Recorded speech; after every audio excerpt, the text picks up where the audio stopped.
Welcome back to the quiet apothecary. Take a slow breath, let the shoulders drop a little, and settle into where you are.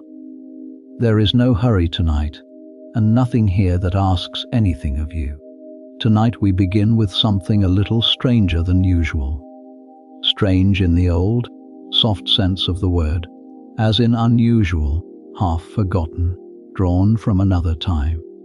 We are going to step inside a small London apothecary's shop in the year 1565, on the south side of Cheapside, near the sign of the Three Pestles, and we are going to listen as the apothecary draws down a small leather-bound book of cures from his upper shelf and reads slowly through its forgotten recipes by the light of a single candle. Picture the lane outside just for a moment. It is the close of trading. The sun has set behind the rooftops of St. Paul's. The last of the day's pewter colored light is fading from the small panes of the bow window, and a soft river. Mist has begun to creep up Threadneedle Street from the wharves. The cries of the street sellers have grown thin and distant. Somewhere a long way off, a bellman is calling the hour. Somewhere closer, a small dog is barking once, twice, and then settling again. You are admitted through the low door. There is the soft tinkle of a copper bell. The scent of dried thyme and warm beeswax meets you at the threshold, and below that, the faint earthy sweetness of valerian root and the dry sharp tang of camphor. The apothecary, an older man in a brown wool gown, looks up from his bench and gives a small nod of welcome. He does not rise. He does not hurry. He gestures with the back of his hand toward a small wooden stool placed near the working bench, and he waits for you to settle. Master Wilkin, the people of the parish call him, though that is not the name he was christened with. He is 63 years of age, has buried 2 wives, has trained 4 apprentices, and has kept this shop on the same corner of Cheapside for nearly 30 years. His hands are knotted with old work, and his eyes are pale and patient. He has the quiet of a man who has watched a great many candles burn down to their sockets, without ever once feeling the urge to hurry them along. The shop around you is long and low, with dark beams overhead and shelves rising on every wall. On the upper shelves stand the dark, glass bottles of distilled waters, each labeled in a careful spidery hand. On the middle shelves stand the linen bags of dried herbs, each closed with a small length of hempen string. On the lower shelves stand the stoneware jars of syrups and the wooden boxes of pills and lozenges.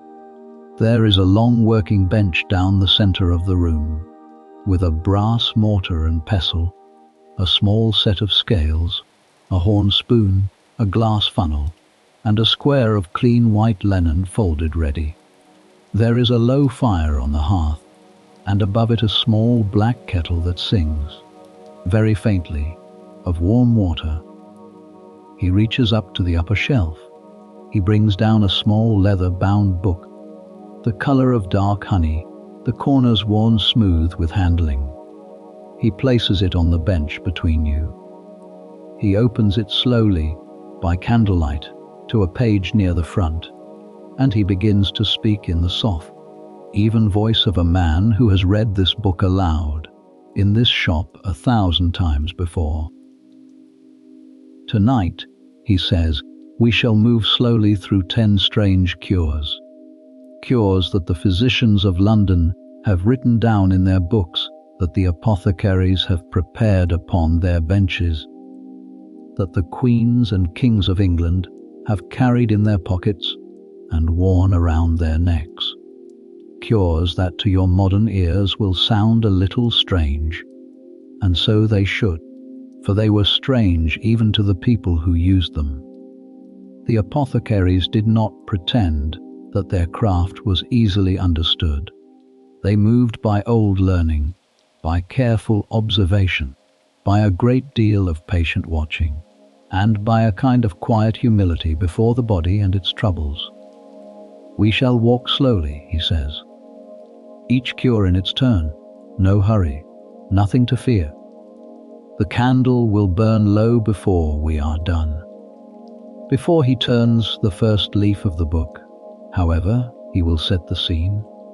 He will tell you a little of the medical world in which these cures lived.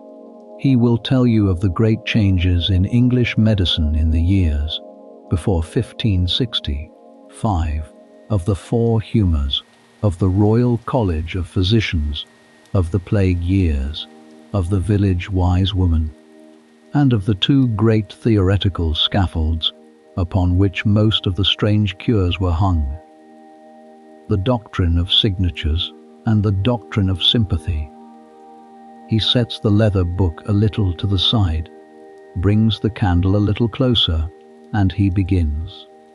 Let us begin with the dissolution of the monasteries. In the year 1536, by the will of King Henry VIII, the smaller religious houses of England were closed by the Crown. By the year 1541, the great houses had followed them. The reasons were political and religious and financial, woven together in a single slow active state, and the consequences for the medicine of the kingdom were very deep and very slow to heal, for the monasteries had been the great hospitals of medieval England. St. Bartholomew's, hard by Smithfield; St. Mary's Spital, beyond the city wall to the east; St. Thomas's, on the south bank of the Thames at Southwark; the infirmaries of the monks at Glastonbury, at St. Albans, at Bury St. Edmunds, at Durham, all across the kingdom. The gentle work of the cloister had included the keeping of the sick, the dying, the abandoned, the elderly, the leprous, the foundling. The brothers had grown the herbs in their physic gardens. The sisters had watched at the bedside through the long nights. The monastic apothecaries had distilled the waters and made the syrups and packed the small linen bags of dried flowers and kept the careful registers of who had been treated for what and how. When the monasteries fell, this entire quiet network fell with them. The infirmaries were emptied. The gardens were ploughed up or built over. The libraries with their old herbal manuscripts were broken up. Some of the books were rescued by the few who saw what was being lost, but a great many were burned, or sold for the parchment, or used as wrapping paper in the street markets. The dispossessed monks and nuns scattered into the lanes of London with the small stock of their learning still in their heads, and some of them set up as cunning men and cunning women in the country, and some of them married and faded into ordinary life, and some of them simply died. In the city of London, 3 great hospitals were slowly refounded. St. Bartholomew's, granted to the city in 1546. St. Thomas's, granted in the same period. Bethlehem Hospital, the small house for the mad, also in the gift of the city. Christ's Hospital, for the orphaned and abandoned children. These 4 were known together in the Tudor city as the Royal Hospitals. But they were thin and overworked. The old wide net of monastic care was gone, and what stood in its place was much smaller, much poorer, and much more crowded. The apothecary's shop, then, became a more important place than it had been. The poor of the parish came in for their cordials. The gentlewomen of the great houses sent their servants for their distilled waters. The midwives came for their birthing herbs. The barber, surgeons came for the simples they themselves did not keep, and at the counter, with the scales and the small horn spoon, The apothecary stood as one of the last familiar guides through the sicknesses of the body. This is the first thing, then, that you must hold in your mind. The apothecary of the year 1565 stood in a kingdom that had recently lost its great monastic hospitals, and the small shop on the corner of the lane had grown a little larger in the city's quiet need. Let us turn now to the four humours. Master Wilkin places his hand flat on the bench and explains, in the slow, patient way of a man who has explained this many times before. The body as the medicine of his time understood it. The body, he says, is a small kingdom, and the kingdom holds within itself four great rivers. The river of black bile, which runs cold and dry. The river of yellow bile, which runs hot and dry. The river of blood, which runs hot and moist. The river of phlegm, which runs cold and moist. Each of the four humours arises from the food we eat and the air we breathe, and each is sent through the body by the heat of the heart, and the slow turning of the liver, and the soft churning of the stomach. When the four rivers run in their proper measure, the body is well. When one of them rises into flood and overwhelms the others, the body becomes sick. The doctrine, he says, is older than England by many centuries. It comes from the writings of the Greek physician Galen of Pergamon, who lived in the 2nd century after Christ, and who in turn had drawn upon the older writings of Hippocrates of Kos, who lived 400 years before that. The doctrine has been carried down through the great Arab physicians, through Avicenna of Bukhara in the 11th century, through the school of Salerno in the south of Italy, through the medical faculties of Paris and Bologna and Padua, and at last into the small leather books of the English apothecaries. The cure in this old doctrine is always the doctrine of opposites. A man whose blood is too hot is to be cooled by lettuce, by cucumber, by cold water, by bleeding. A man whose phlegm is too thick is to be warmed and dried by ginger, by black pepper, by hyssop, by the close steam of a fire. A woman whose black bile has risen is to be lightened by borage, by saffron, by music, by gentle company. The whole apothecary's cupboard is, in this old understanding, an arsenal of warming and cooling and drying and moistening, and the apothecary's craft is to know which jar to take down for which trouble. The strange cures we shall meet tonight, says Master Wilkin, are not strange because they sit outside this doctrine. They sit firmly within it. They are strange only because their materials, their preparations, and the theoretical bridges that hold them up are no longer the materials and preparations and bridges of our own age. Let us turn now to the Royal College of Physicians. In the year 1518, in the reign of King Henry VIII, a small group of learned physicians, led by Thomas Linacre, the king's own doctor, petitioned the king for a charter. The charter was granted. The Royal College of Physicians was founded. From that day forward, no man might practice as a physician within 7 miles of the city of London without the license of the college. The college was a small body in those early years. 12 fellows, then 20, then 30. It met in a private house, then in a chamber lent by the Mercer's Company, then in its own building near St. Paul's. It examined candidates in Latin in Galen, in Hippocrates in Avicenna.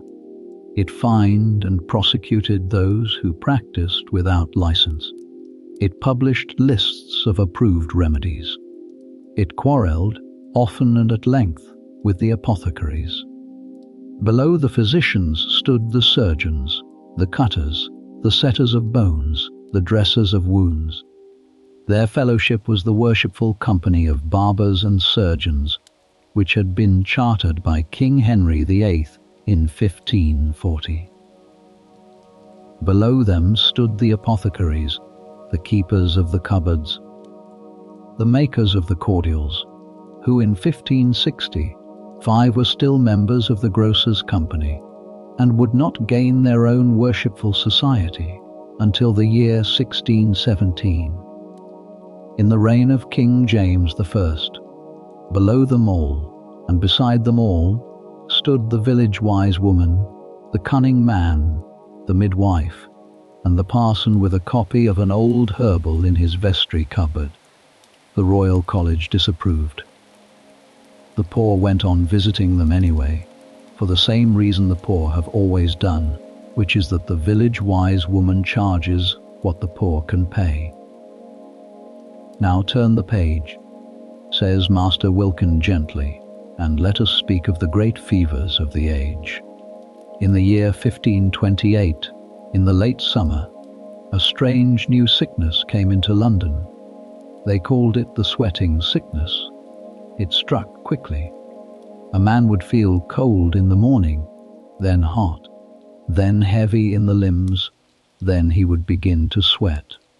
The sweating would last for several hours, sometimes for half a day, and the patient would either rise from it weakened but living, or he would not rise at all. Whole households were taken in a single afternoon. Cardinal Wolsey himself caught the sweating sickness 3 times and survived it 3 times, which was reckoned a small miracle. The sweating sickness came again in 1530, in 1551, and then it left the kingdom and was never seen again. Modern physicians have argued for a great many years about what it actually was. A hantavirus perhaps, an influenza of unusual character. The arguments continue. The disease itself mercifully does not. Other fevers came, however, and stayed. The bubonic plague, the great medieval terror, returned to London in 1563, the very year before the events of our shop, and carried off some 20,000 souls in a single summer. It would return in 1578, and in 1593, and in 1603, and at last in the Great Visitation of 1665.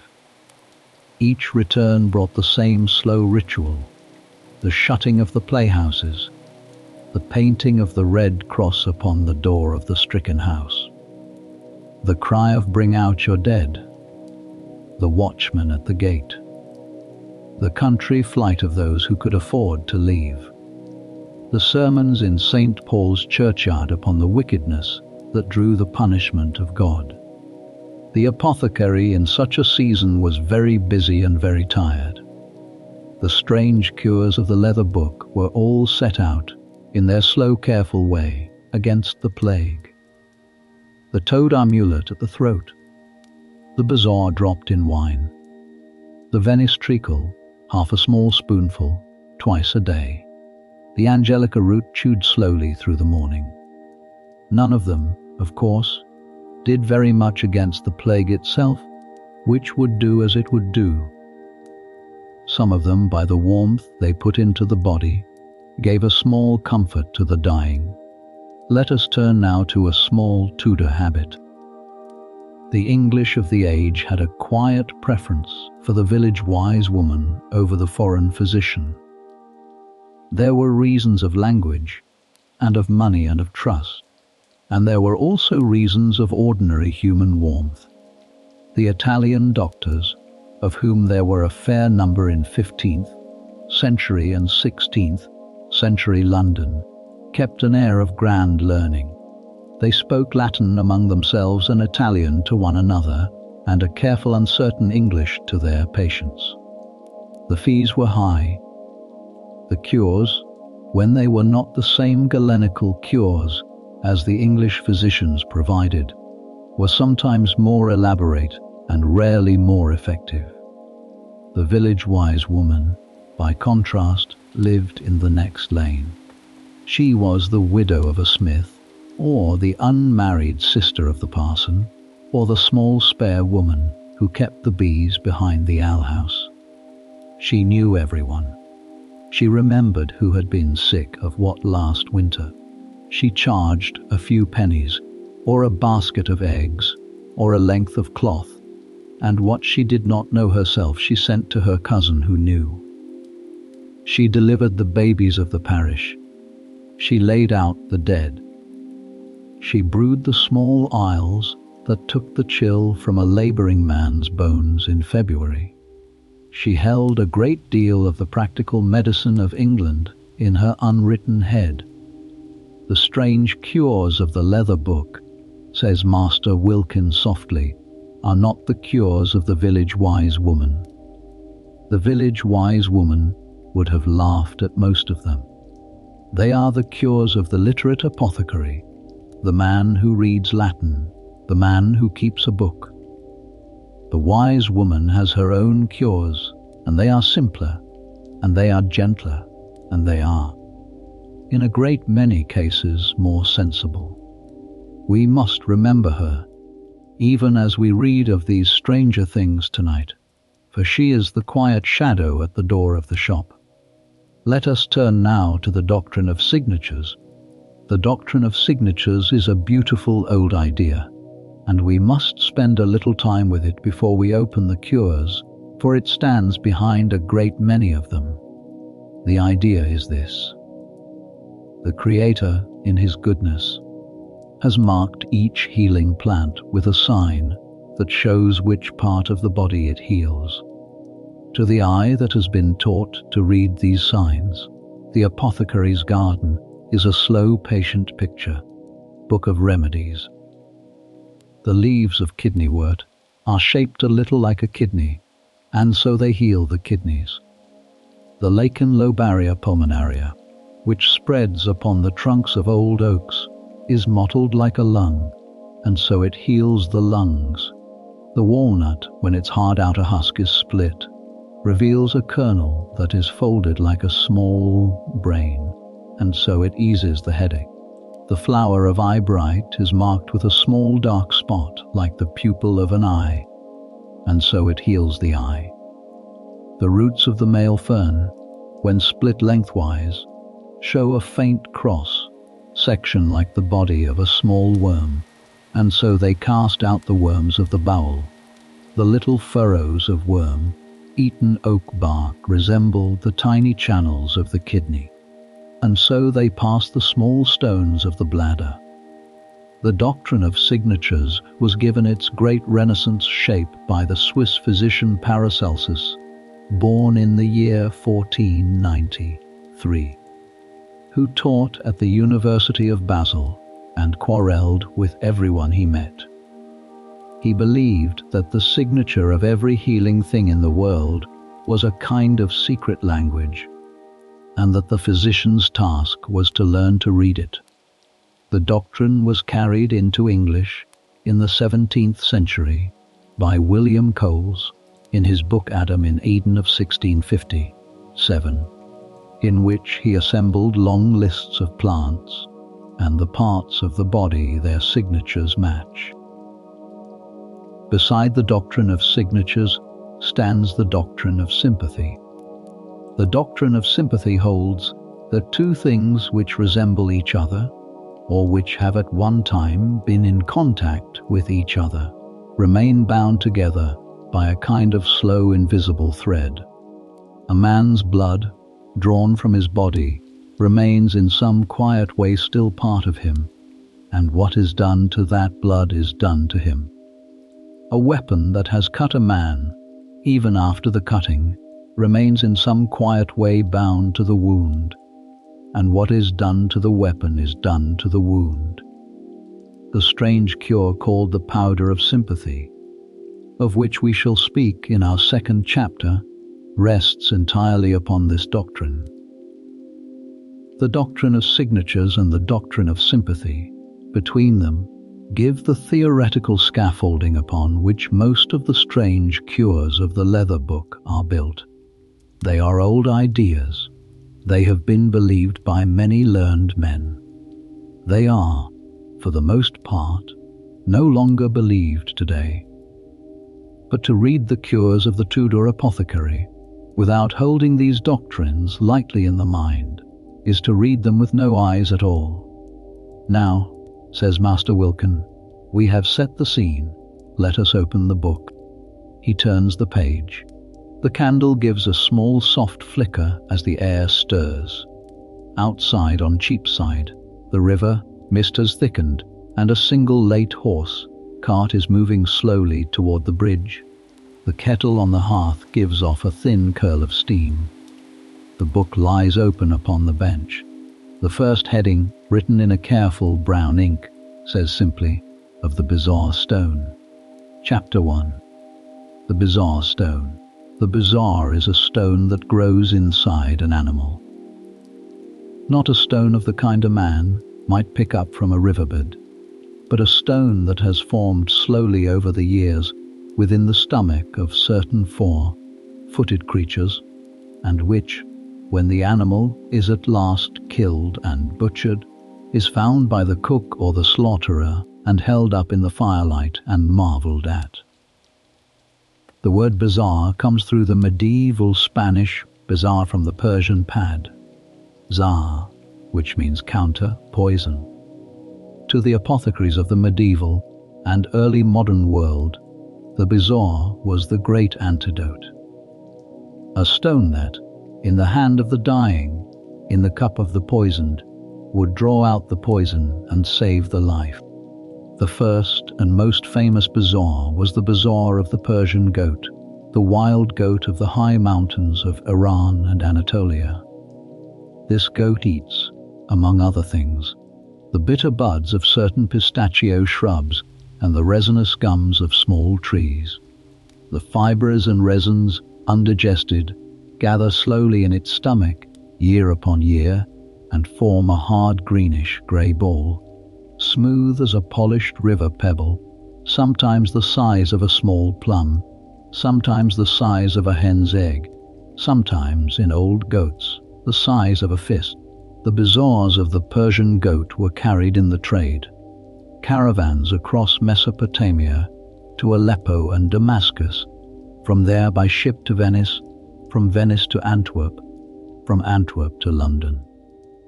By the year 1560, 5 they could be had on Cheapside for the price of a small farm, and only the great houses kept them. When the Spanish conquistadors came back from the New World in the early 16th century, they brought with them a second bizarre, the bizarre of the South American llama, and of its smaller cousin the vicuna. These bizarres were grey and slightly less prized, but they were cheaper and more abundant. And by the second half of the 16th century, they had largely replaced the Persian bizarres in the apothecary shops of Spain and Portugal, and were beginning to be seen on Cheapside. A third and rarer bizarre was the bizarre of the English red deer, taken from the stomach of a fine stag in a royal hunting forest.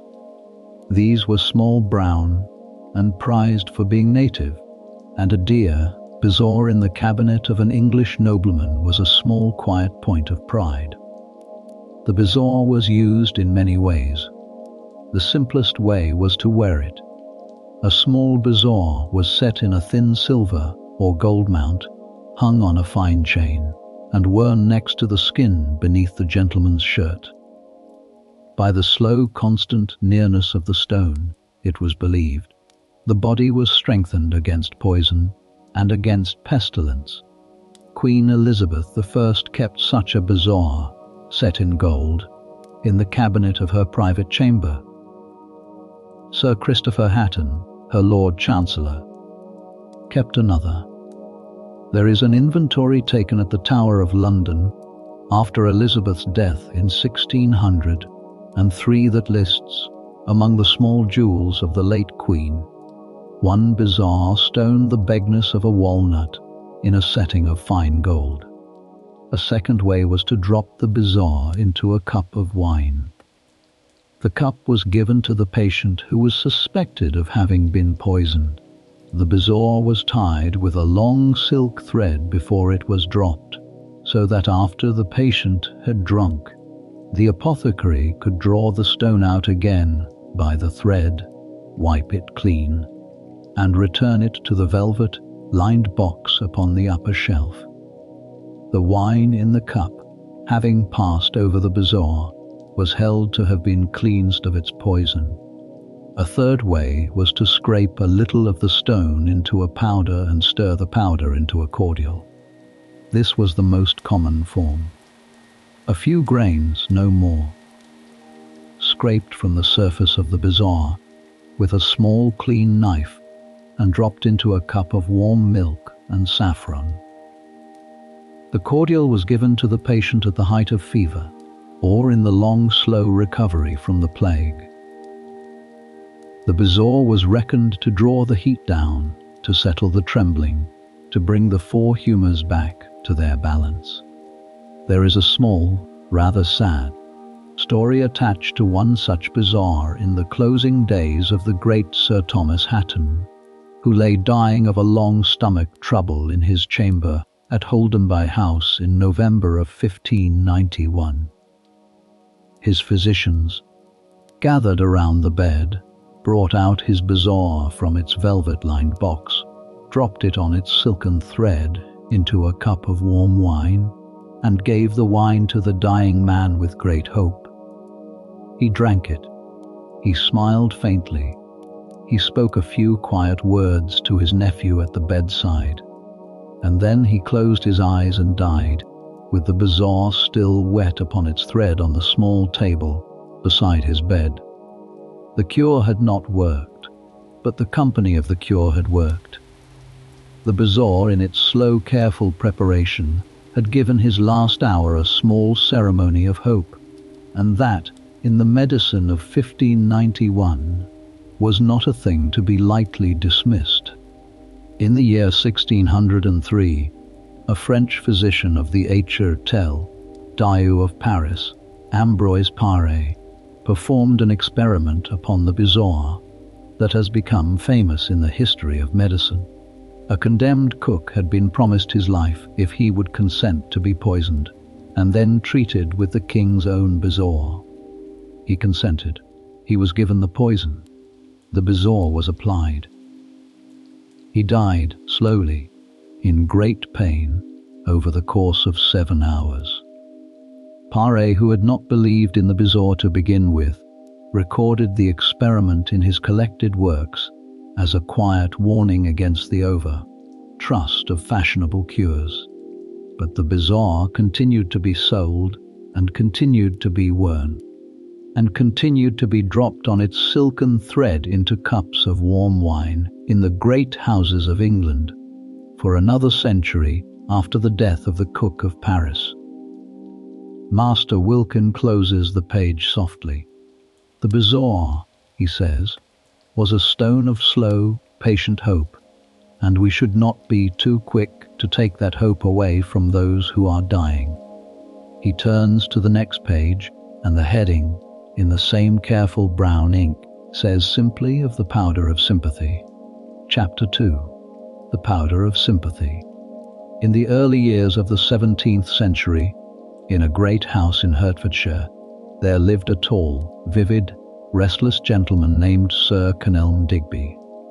He was a courtier, an alchemist, a privateer, a diplomat, a Catholic, a friend of the philosopher René Descartes, the husband of the great beauty Venetia Stanley, and one of the most colourful figures of the Stuart age. He stood 6 feet tall in an age when a great many men stood 5 feet 6. He wore a beard. He spoke 6 languages. He claimed, with a small smile, to have once cured a man of a sword wound by treating only the sword. The cure he claimed to have used was called the powder of sympathy. It was a powder of vitriol, a small green mineral salt of iron and sulfur that the apothecaries called green vitriol, calcined to a fine yellow, grey ash by long exposure to the sun. The recipe. as Digby gave it in his lecture at Montpellier in 1658, and as it was printed and reprinted in many small pamphlets in the years afterwards, called for the green vitriol to be dried, ground, and laid out upon a clean stone, and exposed to the heat of the summer sun for several weeks, until it had lost its green color and become a pale powder. The procedure of the cure was as follows. The wounded man was bandaged in the ordinary way. The weapon that had cut him, or some cloth that had been pressed against the wound and was now soaked in his blood, was taken away and treated separately. The weapon, or the bloody cloth, was wrapped in clean linen, dressed with the powder of sympathy, and placed in a cool, dry cupboard. The dressing on the weapon was changed each day. The wound itself was kept clean, kept dressed, kept dry, and otherwise left alone. By the slow secret bond of sympathy, said Digby, the cure that was applied to the weapon would travel along the invisible thread of that bond and arrive at the wound, and the wound would heal. The most famous case of the powder of sympathy was the case of James Howell, the writer of letters and translator of Spanish books. In the year 1623, Howell, walking in the garden of one of the Inns of Court, with two friends who had begun to quarrel, stepped between them to keep them apart, and, in the confusion, took a deep cut to his hand from one of their swords. The cut bled badly. The wound did not close. It became hot and red and threatened, in the ordinary way of such wounds in that age, to turn into the gangrene that took so many men. Sir Kenelm Digby, Howell's friend, was called in. Digby asked for the bloody cloth that had been used to bind the hand. Howell sent it across the city. Digby placed the cloth in a basin of cool water, in which he had dissolved a quantity of his powder of sympathy. He left the cloth there, in his cupboard, for several days. The wound on Howell's hand, by Howell's own testimony in his published familiar letters, began to cool the very afternoon the cloth was placed in the water. By the morning of the next day, the redness had begun to fade. By the end of the week, the wound had closed. Howell, who lived to a great age and wrote a great deal, told the story many times in the course of his life, and never failed to credit Sir Kenelm with his hand. Sir Kenelm did not invent the cure. He gave it its great courtly fashion. But the doctrine of sympathy, applied to wounds, was older than him by at least 100 years. The Swiss physician Paracelsus, of whom we spoke earlier, had taught a cure by weapon, salve, in the early 16th century. His salve, however, was a more elaborate thing. It contained, among other ingredients, the moss that grows upon the skull of an unburied man, the fat of a wild boar killed in the chase, the fat of a bear, a small quantity of the patient's own blood, and a number of other ingredients of varying availability. The salve was rubbed upon the weapon. The wound was dressed in the ordinary way. The cure was held to follow by the same slow, invisible thread of sympathy that Digby would later claim to have demonstrated. The Scottish wise women of the Highlands had their own version of the weapon salve, which was, if anything, stranger still. Their recipe, recorded in a small manuscript at the University of Edinburgh, called for the moss of the dead man, the human blood, the fat from a corpse that had hanged in the gibbet for at least a month, and a quantity of the green powder of mummy that we shall meet in our next chapter. The salve was wrapped in linen and carried in the hand of the wise woman as she walked 3 times around the man's house at midnight. Then it was tied, with a length of red thread to the iron blade that had cut him, and the blade was hung in the chimney corner, and the cure was held to follow within the month. The interesting question, of course, is whether any of these cures actually worked.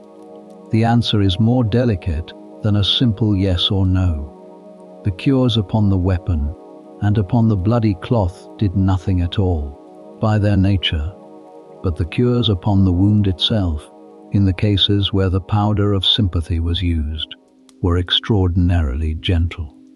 The wound was kept clean. The wound was kept dry.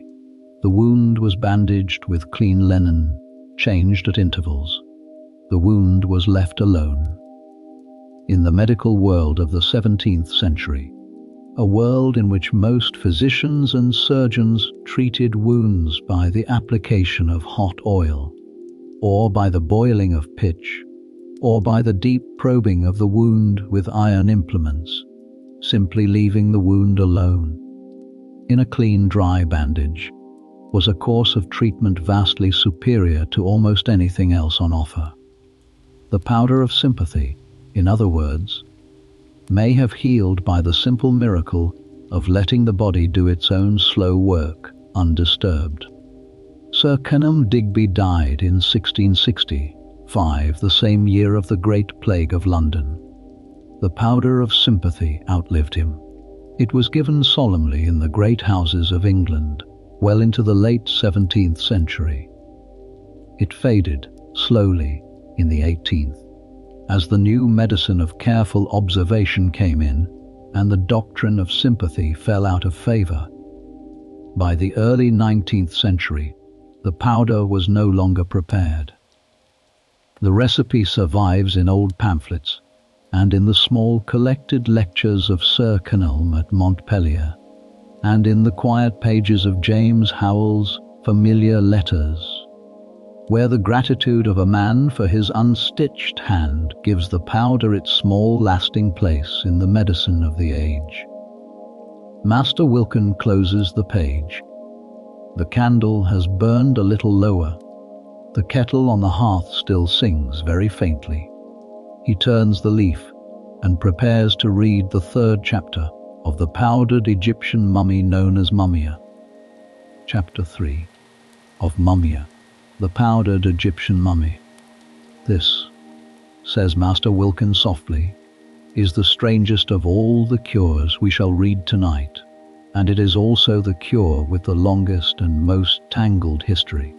To follow it properly, we must go back nearly 1,000 years before our own age to the apothecaries of medieval Persia, and we must trace slowly the small linguistic mistake by which one substance came to be confused with another, and by which the dust of an Egyptian tomb came to be sold in the apothecary shops of London for the cure of bruises and broken bones.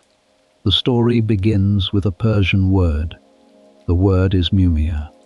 The Persian apothecaries used the word mumia to describe a thick, black bituminous substance that seeps slowly out of certain mountain caves in Iran. The substance is sometimes called mountain pitch, sometimes mountain wax, sometimes shilajit. It is a slow exudation of organic matter, formed by the long pressure of plant material trapped in the rock. It has a strong, slightly sweet, slightly resinous smell, and a dark amber color when it is held to the light. The Persian apothecaries used it for bruises, for broken bones, for internal bleeding, for ulcers, for wounds that would not heal. They mixed it into ointments and balms. They dissolved it in warm wine and gave it to the injured. They were, by all accounts, very fond of it. The Persian physician Avicenna, in his great canon of medicine of the early 11th century, devotes a careful section to mumia, in which he praises its virtues at length and describes its slow gathering from the cave of Darab in the province of Fars. So far, so reasonable.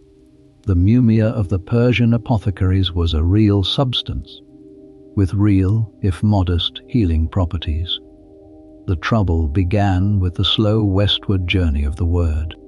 The Arabic-speaking apothecaries of Damascus and Cairo took up the word mumia from the Persian. They knew the substance from the trade caravans. They used it in much the same way the Persians did. But mumia was rare and expensive, and the supplies from the Persian caves were small and difficult, and by the late medieval period, the apothecaries of Cairo had begun to look for substitutes. They found one, in a strange and rather terrible place. They found it in the mummified bodies of the ancient Egyptians. The mummies of pharaonic Egypt had been embalmed with bitumen, with resins, with natron, and with a great many other substances. Some of the older mummies, particularly those embalmed during the New Kingdom, contained a great deal of bituminous material in their bandages. To the Cairene apothecary, looking at a fragment of an ancient mummy that had been broken open by the dry wind in the cliff tomb at Saqqara, the resemblance to the mumia of the Persian caves was plain. The same dark color, the same resinous smell, the same hard, brittle, slightly sweet substance. By a slow process of misunderstanding that took place across several centuries, the Arabic word mumia, which had originally meant the bituminous earth of the Persian caves, came also to mean the bituminous flesh of the Egyptian mummy. The two substances were sold under the same name. The cheaper substitute, the powdered Egyptian mummy, came in time to displace the original Persian mumia entirely. By the time the apothecaries of Italy and France and England began to import mumia from the Levant in the 15th and 16th centuries, the substance they were importing was almost entirely the powdered, dried flesh of the ancient Egyptian dead. It was sold in small wooden boxes. The boxes bore the simple Latin label mumia, sometimes mummia. The substance inside was a fine dark brown powder with a slightly sweet, slightly resinous, slightly stale smell. The apothecaries of London bought it in the merchant houses of Antwerp and Amsterdam, the great clearing houses of the Eastern trade. The merchant houses bought it from Cairo, where the trade was conducted by Greek and Jewish middlemen who had connections to the small army of mummy hunters who worked the cliff, tombs of the Theban necropolis, and the cemeteries of Saqqara and Abydos. The mummy hunters worked at night. They climbed down on knotted ropes into the open shafts of the looted tombs. They prized open the wooden coffins by the light of small clay lamps. They took out the bodies, broke them up with axes, packed the dark fragments into baskets, and hauled the baskets back up to the surface before dawn. They sold the fragments to the merchants in the bazaars of Cairo. The merchants, in turn, sent the fragments down the Nile to Alexandria, and from Alexandria by ship across the Mediterranean to the trading houses of Venice, of Marseilles, of Antwerp, of London. The trade was steady, and it lasted, in one form or another, from about the year 1400 to the year 1690, a span of nearly 300 years. The use of mummia in the medicine of Tudor England was wide. The substance was given for bruises, for broken bones, for internal bleeding, for the slow healing of wounds, for ulcers, for melancholy, for what the old herbals called the falling sickness, which we now know as epilepsy. The dose was small, a few grains, scraped with a small clean knife from a hard piece of mummy, dissolved in warm wine, and given to the patient at the close of the day. King Francis I of France, who reigned from 1515 to 1547, was said to carry a small twist of mummy in a silver case in his hunting pouch, against falls and bruises sustained in the chase. The Earl of Leicester, the great favourite of Queen Elizabeth, kept a small wooden box of mummy in his private chamber at Kenilworth. The poet Sir Philip Sidney, who died of his wounds at the Battle of Zutphen in 1586, was given a cordial of mummy in his last days, prepared by his Dutch physician at the bedside. The English druggists Thomas Penny and his son carried on a quiet trade in mummy in the Cheapside of the late 16th century. The trade was respectable. The mummy was kept in small wooden boxes on the upper shelves of the apothecary cupboards, beside the bezoar and the powdered pearl and the small silver flasks of distilled rosewater. The price was high. A small box of mummy, the size of a man's fist, might cost £1, which was the wage of a labourer for a month. The supply, however, ran into difficulties. By the end of the 16th century, the demand had begun to exceed the supply. The Egyptian government, such as it was, had begun to take a quiet interest in the export of mummies, and to tax it, and on at least 2 occasions to prohibit it altogether. The merchants of Cairo, in response, did what merchants throughout history have always done when their supply runs short. They began to forge. The forging of mummy in the late 16th and early 17th centuries was a small but well-organized industry. The corpses of executed criminals, of beggars who had died unclaimed in the city alleys, of plague victims who had been buried hastily without their families, were taken from the cheap graves outside the city walls.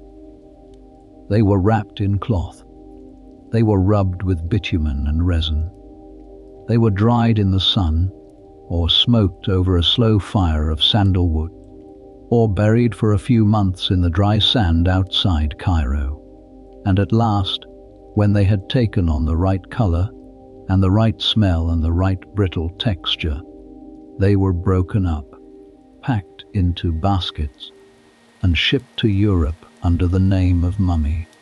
This was discovered very slowly by the European apothecaries themselves. The Frenchman Guy de La Fontaine, physician to the King of Navarre, travelled to Egypt in 1564 and visited the warehouses of the mummy traders in Alexandria. He recorded with some horror that the mummies he saw being prepared for export were not ancient at all, but recent. He returned to France and wrote a small pamphlet warning the apothecaries of Paris that the mummy they were buying was probably not the mummy they thought they were buying.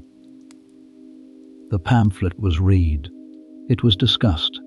It was on the whole ignored. The trade continued. The English physician Sir Thomas Browne, in his Pseudodoxia Epidemica of 1646, gives a long, slow, careful chapter on mummia, in which he weighs the evidence, considers the claims, considers the counterclaims, and concludes that the substance is most likely useless, and that the entire trade is built upon a misunderstanding of a Persian word. But Sir Thomas Browne's elegant scepticism, like Guy de La Fontaine's, did not stop the trade. The mummy continued to be sold. The mummy continued to be bought. Master Wilkin himself, in his shop on Cheapside in the year 1565, kept a small dark wooden box of mummy on his upper shelf, and dispensed a few grains of it, on a few occasions in the year, to customers who asked for it by name, and who were willing to pay the price. He did so, he says now, with a quiet conscience and a quiet doubt. The mummy did no good that he could see. It also did no obvious harm. It cost a great deal. The customers who bought it valued it highly, and what they valued in the end was probably the small ceremony of having paid for a very rare and a very strange medicine. The body, in its slow way, healed itself, and the mummy was given the credit. Such, he says, is much of medicine in this age and in others. The trade in mummy began to fall away in the late 17th century. By 1700 it was a small thing, lingering in the older country apothecaries. By 1750 it had largely vanished. The doctrine that had supported it had grown thin. The doctrine of sympathy, the doctrine of like, cures like. The entire scaffolding upon which the cure had been hung was being slowly dismantled by the new physicians of the Enlightenment. The mummy, drained of its theoretical justification, became a mere oddity, a thing in the cabinets of curiosities, a small dark powder no longer prescribed. There is, however, one strange small afterlife. In the late 19th century, the European painters discovered that ground-up Egyptian mummy gave a particularly rich brown pigment, deeper and warmer than ordinary umber, and a small trade in mummy. Brown sprang up in the artist Culliman of Paris and London.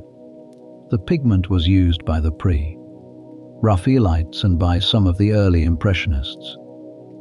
The painter Edward Burne-Jones, when he discovered in the 1880s that his beloved mummy, brown, was actually made of ground human flesh, took his tube of paint into his garden and gave it a Christian burial under his rose bushes. There is a small painting in the Tate Gallery of his wife Georgiana, holding the small spade with which she helped him to bury the paint. That, says Master Wilkin softly, is the end of the strange long story of Mummia.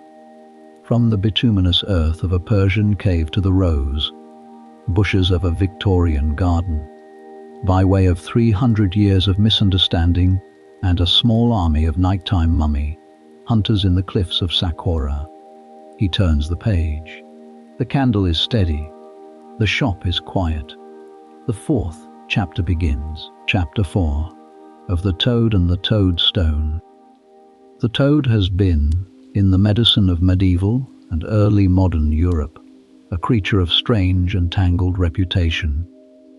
It was held to be venomous, which it is not, and it was held to be cold and damp, which is closer to the truth, and it was held to carry within itself a secret precious stone, which it does not, and it was held to be one of the great helpers against the plague, which is a more interesting question.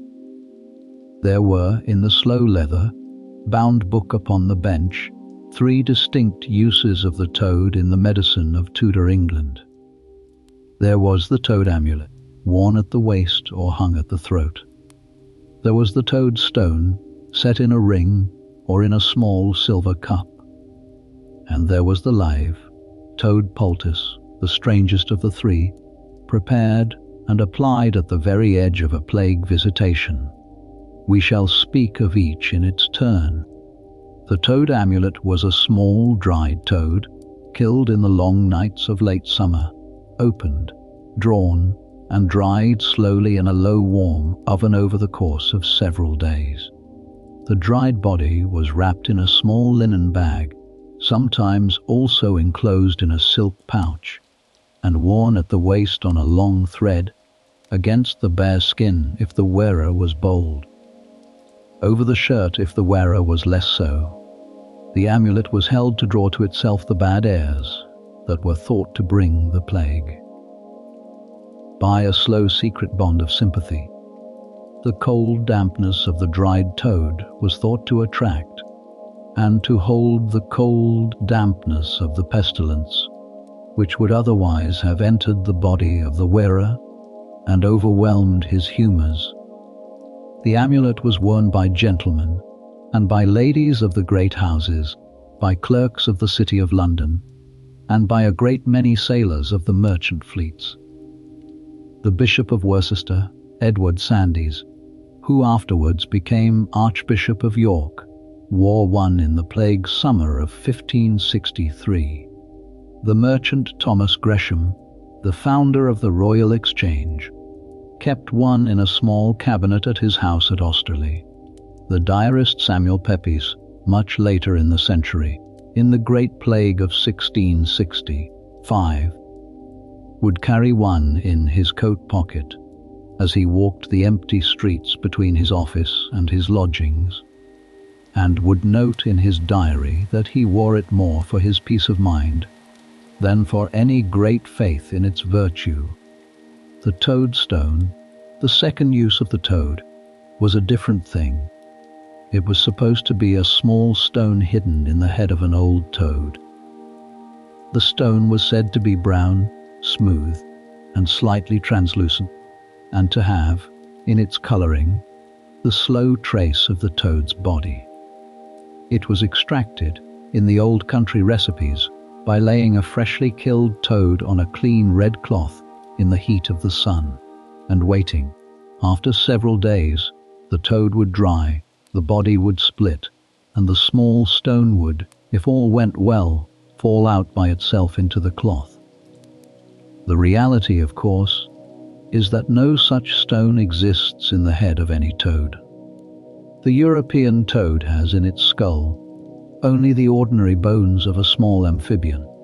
The brown stones that were sold in the apothecary shops as toad stones were, in fact, the small fossilized teeth of certain ancient fish, particularly the Mesozoic lepidotes, which are common in the marine clays of the south of England, and which do, when polished, take on a brown, slightly translucent appearance, not unlike the description in the country recipes. By a slow secret of geology, the stone in the toad's head was a tooth in a fish's jaw from 150 million years ago. But no apothecary of the Tudor age suspected this, and the stones were sold, set in silver mounts, as the precious jewel of an ugly and venomous creature. The toad stone was used in two ways. The simplest was to wear it.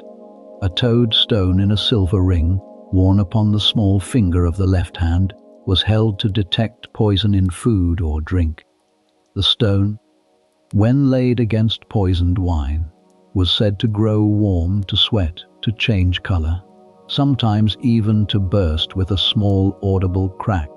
Many a courtier of the Tudor age wore his toad stone ring at the great dinner tables of London, and dipped his finger discreetly into his cup before drinking. Whether the stone protected him is a question we shall not answer.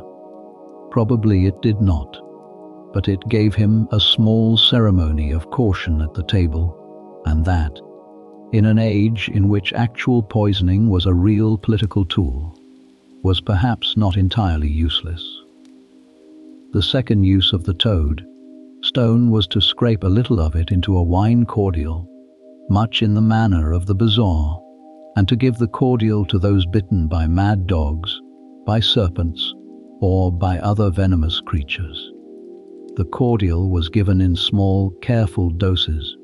It was held to draw the poison out of the body. The actual mineral content of the fossilized tooth, of course, did nothing. The cordial of warm wine and saffron and a few aromatic spices, by its warmth and by its gentle attention, may have given a small comfort to the patient. Shakespeare himself, who knew his country medicine very well, refers to the toad stone in the play As You Like It, written in about 1599. The Duke in Exile, in his slow philosophical mood, says, "Sweet are the uses of adversity, which like the toad, ugly and venomous, wears yet a precious jewel in his head." There is a small kindness in the line. Even the lowliest creature, the Duke says, holds within itself a small treasure, and the world is in this way slowly merciful. The third use of the toad, the live toad poultice, was the strangest and the most desperate.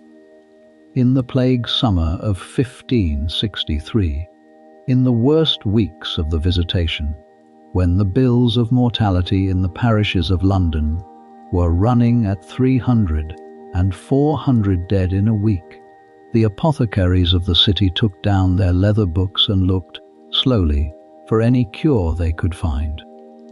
They found, among other things, the live toad poultice. The recipe, which can be read in the pestilence treatise of John Caius of 1552, called for a large live toad to be caught, washed in cool water, and placed in a small loose linen bag. The bag was tied at the neck. It was hung upon the throat of the plague-stricken patient, against the swollen lymph node, the bubo that gave the disease its name. The toad, said the recipe, would slowly draw the poison of the plague out of the body into itself. After 2 or 3 hours, the toad would die. The bag would be taken down, the dead toad buried in a deep grave outside the city walls, and a fresh toad taken from a clean basin and hung in its place. The cure was continued for a day, sometimes 2, until either the patient died or the bubo, in some rare and miraculous case, broke and drained.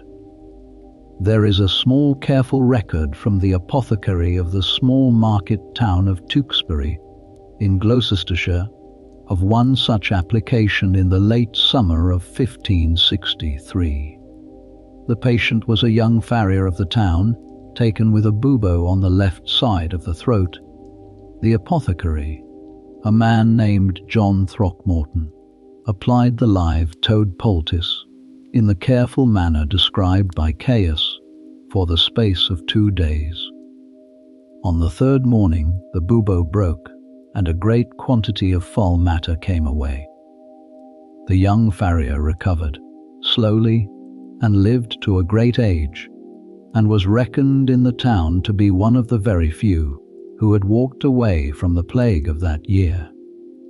Whether the toad had healed him, or whether the slow draining of the bubo would have healed him in any case, is not a question we can answer. The cure was credited. The doctrine behind the live toad poultice was again the doctrine of sympathy. The cold dampness of the toad was thought to attract the cold dampness of the plague, by the same slow invisible thread that held the bezoar to its poisoned wine, and the powder of sympathy to its weapon cloth. The cure rested entirely upon the same theoretical scaffolding that we met in the first chapters. The strange cures were not, in their own time, isolated oddities.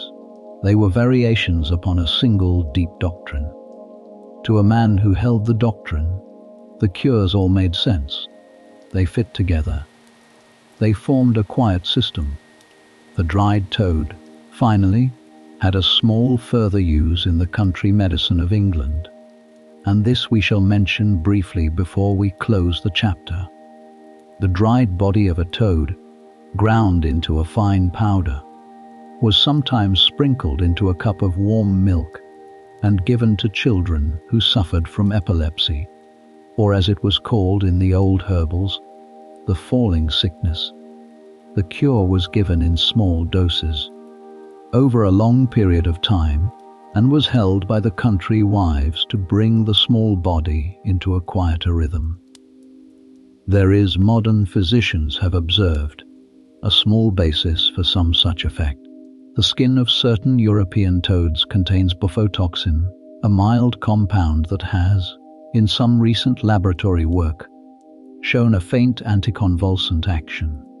The country wives, who knew nothing of bufotoxin, may have stumbled, by long observation, upon a small genuine effect.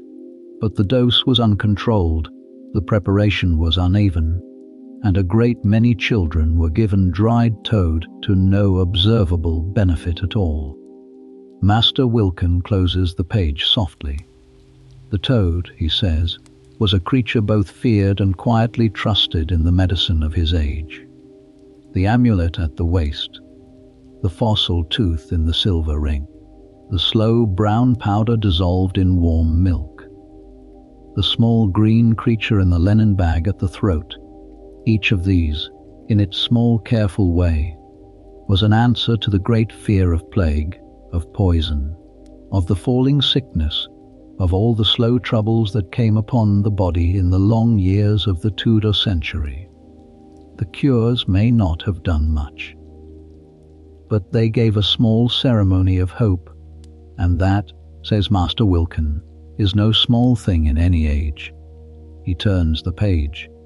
The fifth heading, in the careful brown ink, says simply, of the King's touch. Chapter 5. Of the King's touch. There was, in medieval and early modern England, a slow disease that the people called the King's evil. The physicians, in their Latin books, called it scrofula. The modern physician would recognize it as a tubercular infection of the lymph nodes of the neck, a condition that produces, over a long course, a series of slow, painful, disfiguring swellings under the skin, often breaking open into ulcerated wounds that drain a thin yellowish matter and never quite heal. It was in the world before antibiotics, a condition that could go on for many years, sometimes for the whole of a person's life, slowly disfiguring the face, the throat, the upper chest, leaving the sufferer marked for life with the dark scars of the broken nodes. It was called the King's evil because it was held to be cured by the touch of the King. Not by a medicine, not by a surgery, not by any cordial or poultice, but by the simple, slow, ceremonial laying on of the royal hand upon the swollen flesh, accompanied by the saying of certain prayers and the giving of a small piece of gold strung upon a white silk ribbon. The ceremony was practiced by the kings of England from the 11th century until the early 18th century. It was practiced also, in the same form, by the kings of France from a slightly earlier period. It is one of the most extraordinary of all the strange cures of the medieval and early modern world, not because of any exotic ingredient or any unlikely doctrine, but because of the sheer numbers involved. The first English king said to have practiced the rite was Edward the Confessor, who reigned from 1040 to 1066. Edward was a slow, devout, retiring man, the last king of the Old English line before the Norman conquest, and his contemporaries already credited him with a quiet kind of holiness. He was said to have laid hands upon a young woman of London, who had suffered for many years from the slow, disfiguring swellings of scrofula, and to have washed the swellings with a little water, and to have prayed over them, and to have, by the grace of God, brought about her healing. The story was written down by the monk Osbert of Clare in the 12th century. From Osbert it passed into the Latin chronicles, and from the chronicles into the slow, living tradition of English kingship. Every English king from the time of the Confessor was held to inherit, by his coronation, the same gentle gift. The ceremony, in its mature form, was conducted in the great chapel of one of the royal palaces, most often the Chapel Royal at Whitehall, or the chapel at Greenwich, or, in the warmer summers, the chapel at Windsor. The sufferers were brought into the chapel a few at a time, in long, slow lines, often having travelled for days from the country to be there. They were inspected by the king's physician, who was responsible for confirming that the patient did indeed suffer from scrofula and not from some other condition. They were then ushered, one at a time, into the king's presence. The king sat upon a chair of state at the chancel step. The patient knelt before him. The king laid both his hands gently upon the swollen places on the sides of the throat, on the upper chest, on whatever part of the body the disease had taken. The king's chaplain, standing a little behind, said the words from the Gospel of St. Mark. "They shall lay hands on the sick, and they shall recover." The king then took, from a small box of polished oak held by his page, a small piece of gold called a touch piece. The touch piece was a thin hammered coin, sometimes shaped as an angel with the figure of Saint Michael trampling the dragon, sometimes plain. The king passed the white silk ribbon over the head of the patient, settling the touch piece against the breast of the kneeling sufferer. The patient kissed the king's hand. The patient was led away by the chaplain. The whole ceremony, for one patient, took perhaps 2 minutes. In the course of a single afternoon, a king might lay hands upon 200 sufferers. In the course of a year, several thousand. In the course of a long reign, hundreds of thousands. The numbers, when one looks at the careful records, are astonishing. King Henry VII, the first Tudor, who reigned from 1485 to 1509, kept careful accounts. The royal household paid out for the touch pieces a small but steady sum. The patients in the early years numbered perhaps 400 a year. King Henry VIII, who reigned from 1509 to 1547, was less attached to the rite. He performed it most often in his early years, when he was a young, athletic, devout king. In his middle years, when his health had failed and his temper had grown short, he performed it less frequently. In his last years, the rite was almost suspended. The young King Edward VI, who reigned from 1547 to 1553, was a thoughtful child, and his Protestant tutors had quiet doubts about the doctrine of the rite. They considered it a piece of Catholic ceremony that might profitably be done away with. The young king, however, refused.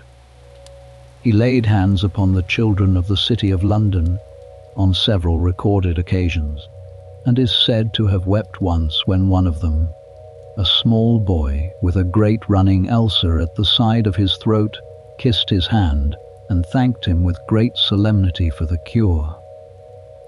Edward died young, of a slow tubercular illness himself, and the rite passed to his half-sister Mary. Queen Mary I, who reigned from 1553 to 1558, restored the rite to its Latin form. She had a particular tenderness for the sufferers of scrofula, and is said to have laid hands upon them every Friday in the chapel at St. James's Palace.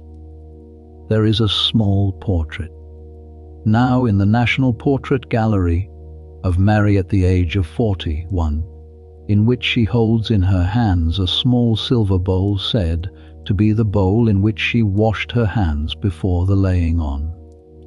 The bowl, like Mary, did not survive long. She died in the autumn of 1558, and the throne passed to her half-sister Elizabeth. Of Elizabeth's continuation of the rite, we shall speak in a separate chapter, for it is rich enough to deserve its own page in our slow leather-bound book. Tonight let us simply note that the rite continued, in unbroken practice, through the reign of King James I, through the reign of King Charles I, through the slow reign of King Charles II, after his restoration in 1660, into the reigns of King James II, of William and Mary, and at last of Queen Anne, the last reigning sovereign of England, to perform the king's touch. The numbers in the second half of the 17th century are even more astonishing than those of the Tudor age. King Charles II, perhaps because the rite was associated in his mind with the ancient sacred kingship, for which his father had died, performed the laying on with great frequency and great seriousness. He is said to have touched, in the course of his 25-year reign, some 92,000 sufferers. The royal accounts of touch pieces, kept carefully by the master of the king's wardrobe, support this extraordinary figure. There are royal accounts that record 500 patients touched in a single year of his reign. The rite ended in the reign of Queen Anne. She performed it for the last time in 1714, the year of her death. Among the sufferers brought to her in that final ceremony was a small Lichfield boy of 2 years and 7 months, whose mother had carried him to London by stage coach at great expense. The boy's name was Samuel Johnson, and he would grow up to be the great lexicographer and writer of the English language. The scrofula did not, in his case, leave him. The scars of it remained on his cheek for the whole of his long life, and he carried his small touch piece, the gold angel that the Queen had hung around his neck on its white silk ribbon, in his coat pocket until the day of his death 68 years later. The piece is now in the British Museum. The question, of course, is whether the king's touch ever cured anyone. The answer is delicate. Scrofula is a slow disease, and tubercular infections of the lymph nodes do, in many cases, resolve spontaneously over a long period of time. The body, given enough years, in many people overcomes the infection. The slow swellings break and drain, the wounds close, the skin scars over. The disease passes, leaving its marks but no longer active. A great many of the patients who came to be touched by the king were therefore, by the long natural course of the disease, going to recover anyway. Of those who came in any single year, a meaningful proportion would, in the months and years afterwards, find their condition slowly improving. The cure was credited to the touch. But there is something more, and we should not dismiss it. The patients who came to be touched had, in many cases, suffered for years. They had been turned away from the houses of physicians who could not help them. They had been stared at in the streets, mocked in the markets, kept indoors by ashamed families, to be brought before the king, to be inspected by his physician, to kneel in the chapel, to feel the slow, gentle laying on of the royal hand upon the disfigured flesh, to be presented with a small piece of gold on a white silk ribbon, to be received as a person worthy of the king's care. This was not nothing. The body of a sufferer who has known a great deal of shame, when it is for once treated with the slow, gentle ceremony of the highest in the land, is a body that may, by the slow, secret links between the spirit and the flesh, find a small new strength. The touch may not have killed the bacillus. It may, in some quiet way that the doctors of 1565 could not name, have given the patient permission to begin to heal. Master Wilkin closes the page softly. The candle has burned a small fraction lower. He says, the king's touch was, perhaps, the most theological of all the cures in the leather book. It rested upon the doctrine that the king was set apart, by his anointing with the holy oil at his coronation, into a small kingdom of his own between the body of the people and the body of God. The cure was a sacrament, almost a sacrament. It was the body of the king reaching down, in a slow, gentle ceremony, into the body of the suffering subject. It cured what it cured by means we no longer fully understand. He turns the page, and the 6th heading, in the careful brown ink, says simply, of snail water and snail syrup. Chapter 6. of snail water and snail syrup. The garden snail, the small slow creature with its dark spiraled shell, has been quietly known to the country wives of Europe as a remedy for at least 2,000 years. The Greek physician Dioscorides, in his Materia Medica of the 1st century after Christ, devotes a small careful section to the snail and recommends a slow infusion of crushed snails in warm wine for the wasting cough. The Roman naturalist Pliny the Elder, in his Natural History, mentions the use of the snail in poultices for sore eyes and for inflamed gums. The Anglo-Saxon herbal known as the Lachnunga, copied out in the early 11th century, gives a recipe for snail water for the consumption that calls for the snails to be gathered in the cool of the morning, washed in clear spring water, and simmered slowly with rosemary and a small handful of dried hyssop. By the Tudor age, the snail had taken its quiet place upon the lower shelves of the apothecary's cupboard. It was not a fashionable cure. It was not a courtly cure. It was a cure of country gentlewomen, of farm wives, of the slow, careful housekeepers who kept their commonplace books in the long winter evenings and copied recipes into them from older books and from older neighbors. The snail water of the Tudor and Stuart age was, in this sense, a humble remedy. But it was widely used, and it had two principal forms. The first was snail water. This was a clear, slightly cloudy, faintly green liquid that smelt of rosemary and of something else, something underneath the rosemary. That was difficult to place, but not altogether unpleasant. It was prepared by the slow distillation of garden snails with herbs and white wine, and it was given by the spoonful, 2 or 3 times in the course of the day, for the slow wasting of the consumption. We shall speak of the recipe in a moment. The second form was snail syrup. This was a thick, dark, almost black syrup that smelt strongly of licorice and of honey, and that had a slightly sweet, slightly metallic taste. It was prepared by the slow boiling of snails with their shells in honey, with the addition of licorice and a small quantity of horehound, until the whole had reduced to a viscous syrup that could be kept in stoneware jars through the winter and given by the small spoonful to children with the dry, persistent coughs of the cold months. We shall speak of this recipe also. The most famous of the snail water recipes was that of Lady Frances Catchmay, gentlewoman of Worcestershire, who kept a careful commonplace book of receipts in the years around 1625. Her book, which has come down to us in the manuscript collections of the Wellcome Library, gives a slow, careful method that I shall now describe.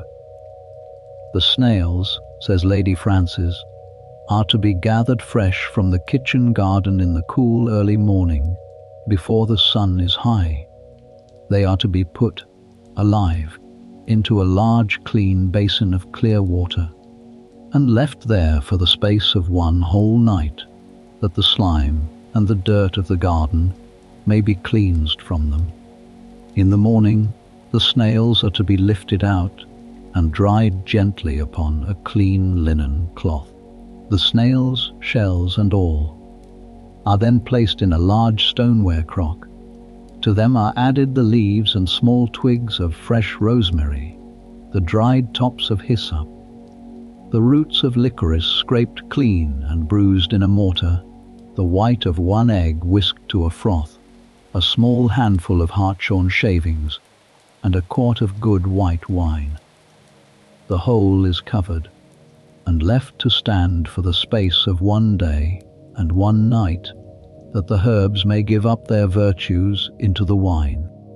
On the 2nd day, the contents of the crock are emptied into a copper still. The still is set upon the fire, The head is luted shut with a paste of meal and water, and the slow, gentle distillation is begun. The first quart of the distillate is the strongest and is set aside in a small, dark glass bottle. The second quart is somewhat weaker and is set aside separately. The third quart, if one continues so far, is weaker still and is generally given to children in small dilutions. The snail water is given to the patient by the spoonful 2 or 3 times in the day. It is given for the slow wasting of the consumption, that is to say, for tuberculosis. It is given for the long, dry cough of weak chests, for the slow recovery from fever, for the children of weak frame who do not seem to grow as they should. A small spoonful in a cup of warm milk sweetened with a little honey is the standard country dose. The recipe of Sir Hugh Platt in his Closet of Secrets of 1594 is more elaborate. He calls for not only rosemary and hyssop, but also for the addition of nutmeg, cinnamon, anise seed, and a small quantity of saffron. He insists upon 2 distillations rather than 1, the first to clear the snail water of its grosser substances, the second to refine it. His snail water, when finished, is a clear pale liquid with a faint amber tinge, and is held by him to be the surest remedy in the cupboard for the consumption. The snail syrup, the second of the 2 preparations, was made differently. The snails were collected and cleansed as in the snail water recipe. They were then placed, shells and all, in a large iron pot. To them was added an equal weight of pure honey, the cleaned roots of licorice, the dried leaves of horehound, and a small quantity of the dried bark of cinnamon. The pot was set over a slow fire, and the contents stirred patiently with a long wooden spoon for the space of several hours, until the snails had broken down, the herbs had given up their virtues, and the whole had reduced to a thick, dark syrup. The syrup was strained through a clean linen cloth into stoneware jars and stored in a cool, dry pantry for the winter. The syrup was given by the small spoonful 3 or 4 times in the day to children with the dry, persistent coughs that came upon them in the long, damp months between November and March. A spoonful in a cup of warm milk, sweetened with a little additional honey, if the child was reluctant, was the standard preparation. The syrup was widely held to be one of the most reliable cures in the country housekeeper's cupboard. Gentle enough to be given to small children, sweet enough to be taken without complaint, and quietly effective enough to keep the families of the parish coming back for it each winter. The question, of course, is whether the snail water and the snail syrup actually did anything. Here, in this case, the answer is more interesting than for some of the other strange cures we have met. The slime of the garden snail, modern biochemistry has discovered, contains a number of substances that are gentle and, in small ways, helpful. There is a high content of mucin, a soft, slippery glycoprotein that coats and soothes inflamed tissues. There is calcium, which the body uses for many slow purposes. There are small quantities of certain antimicrobial peptides, which a snail uses to defend itself against the bacteria of the soil, and which retain a small action against bacteria when they enter the human body in dilute form. The recipes of Lady Frances Catchmay and Sir Hugh Platt were not, in other words, entirely without effect. They probably did soothe sore throats. They probably did calm dry coughs. They probably did give a small, slow benefit to weakened chests. The benefit was modest. The snail water and the snail syrup were not cures for tuberculosis.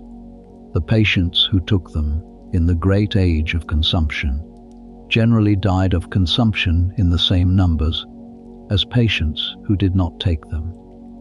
But they were gentle, they were soothing, they were taken slowly, by spoonfuls, in the warmth of the kitchen, often by candlelight at the close of the day. They gave a small ceremony of care.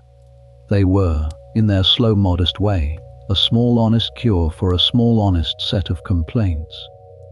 Master Wilkin, sitting in his shop upon Cheapside in the year 1565, kept a small dark bottle of snail water on a middle shelf and a small stoneware jar of snail syrup beside it. He sold them by the spoonful. He sold a great deal more snail syrup in February than in August. He gave them readily to the children of the parish and to the country women who came in with their long winter coughs.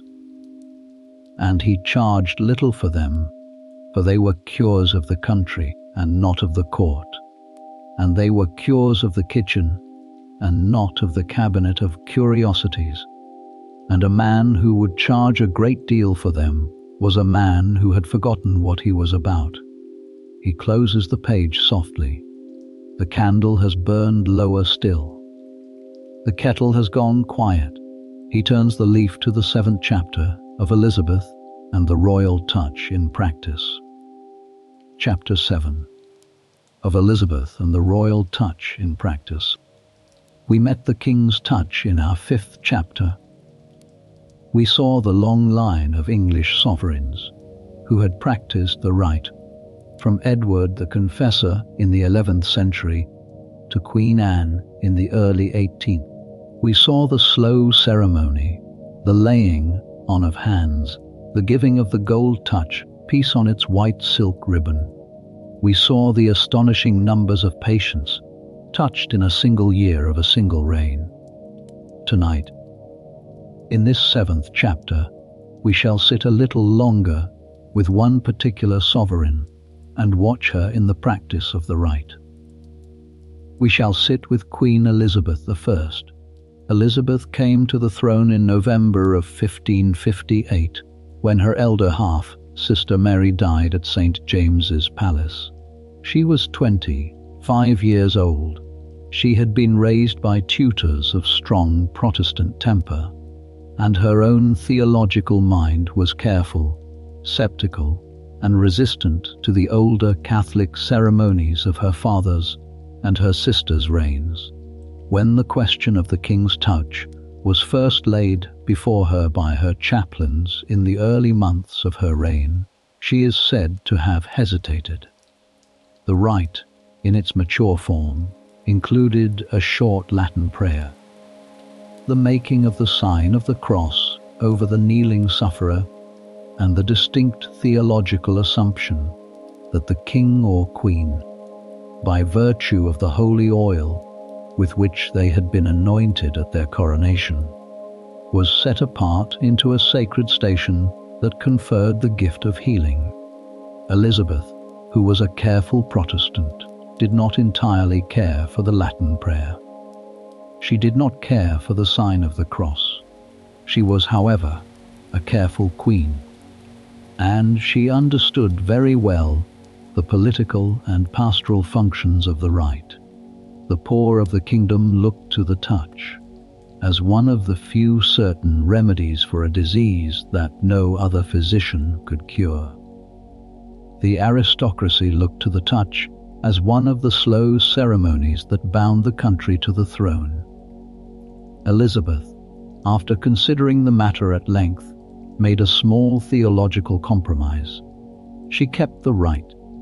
She removed the Latin prayer and replaced it with a short reading from the Gospel of St. Mark in English.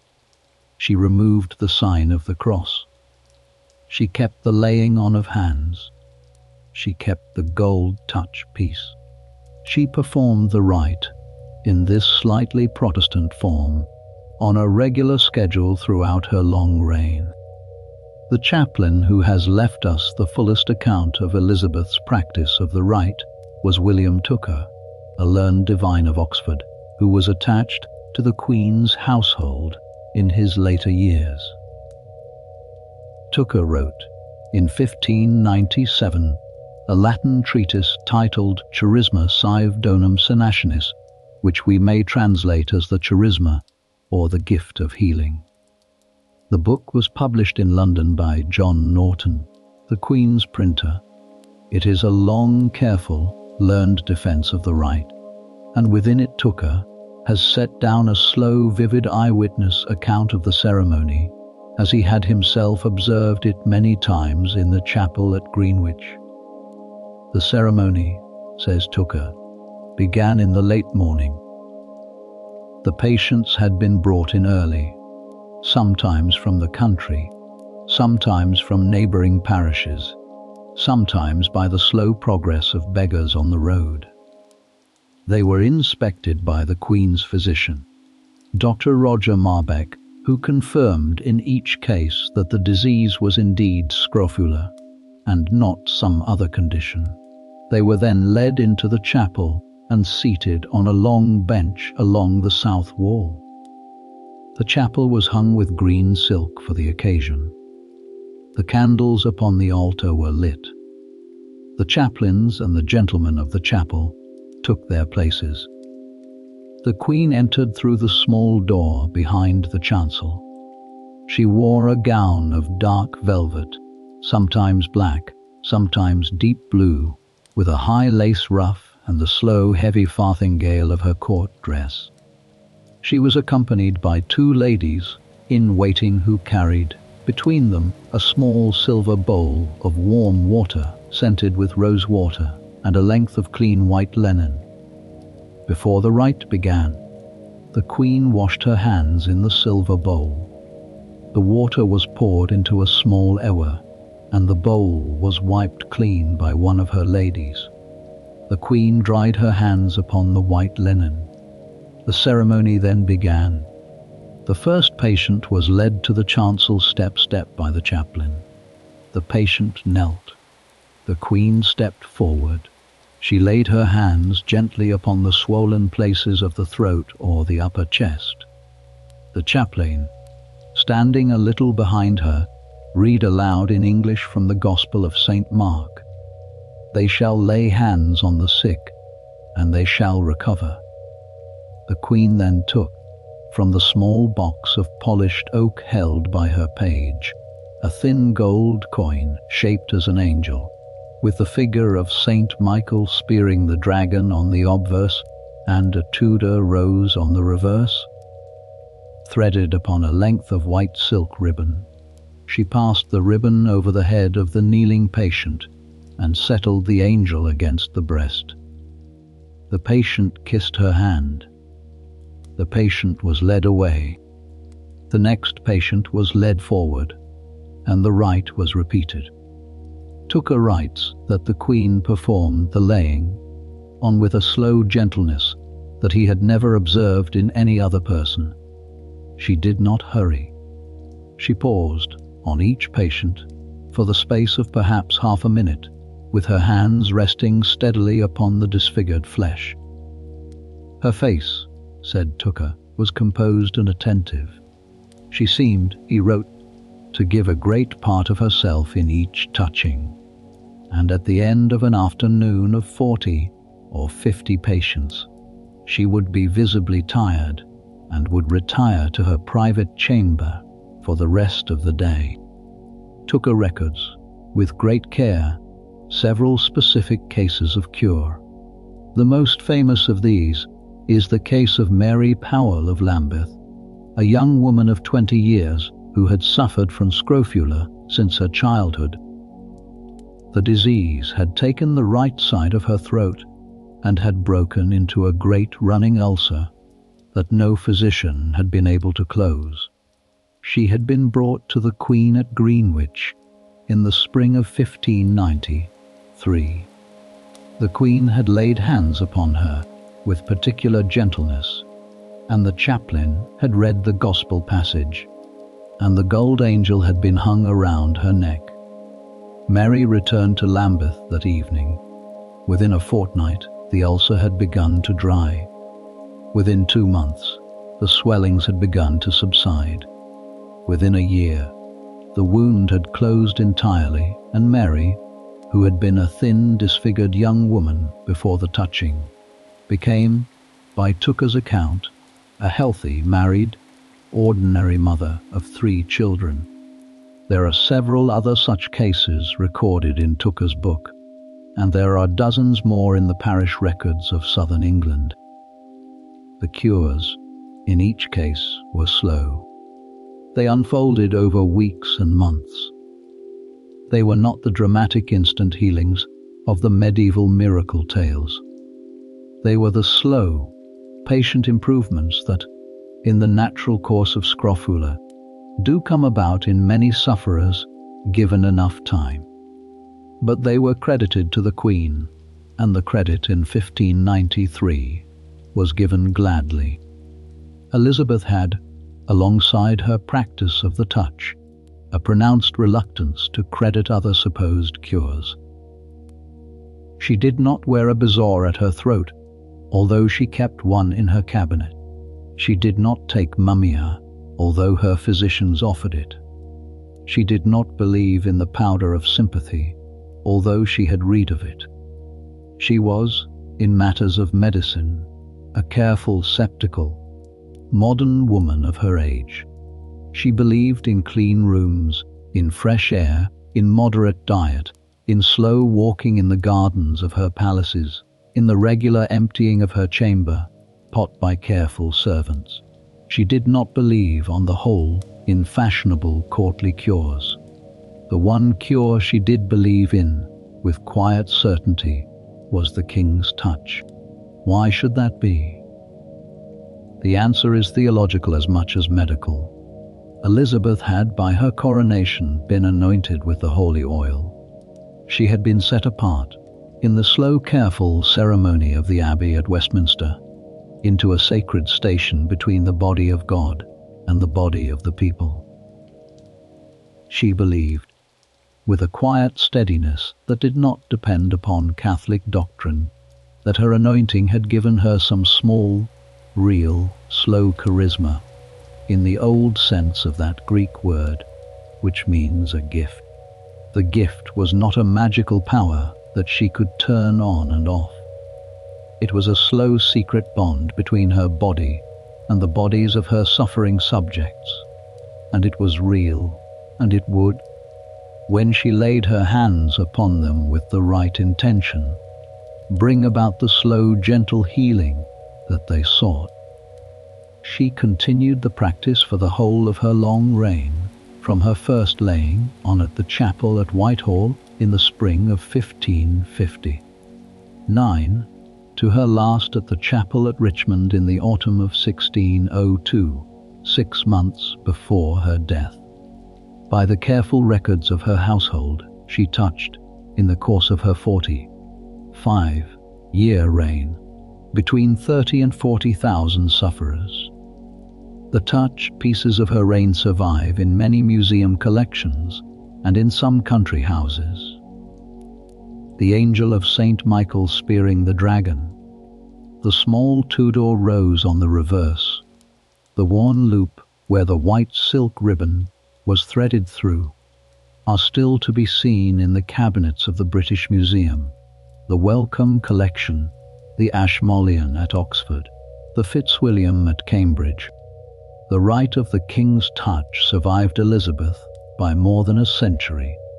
We have spoken already of King Charles II, who touched 92,000 sufferers in his 25-year reign.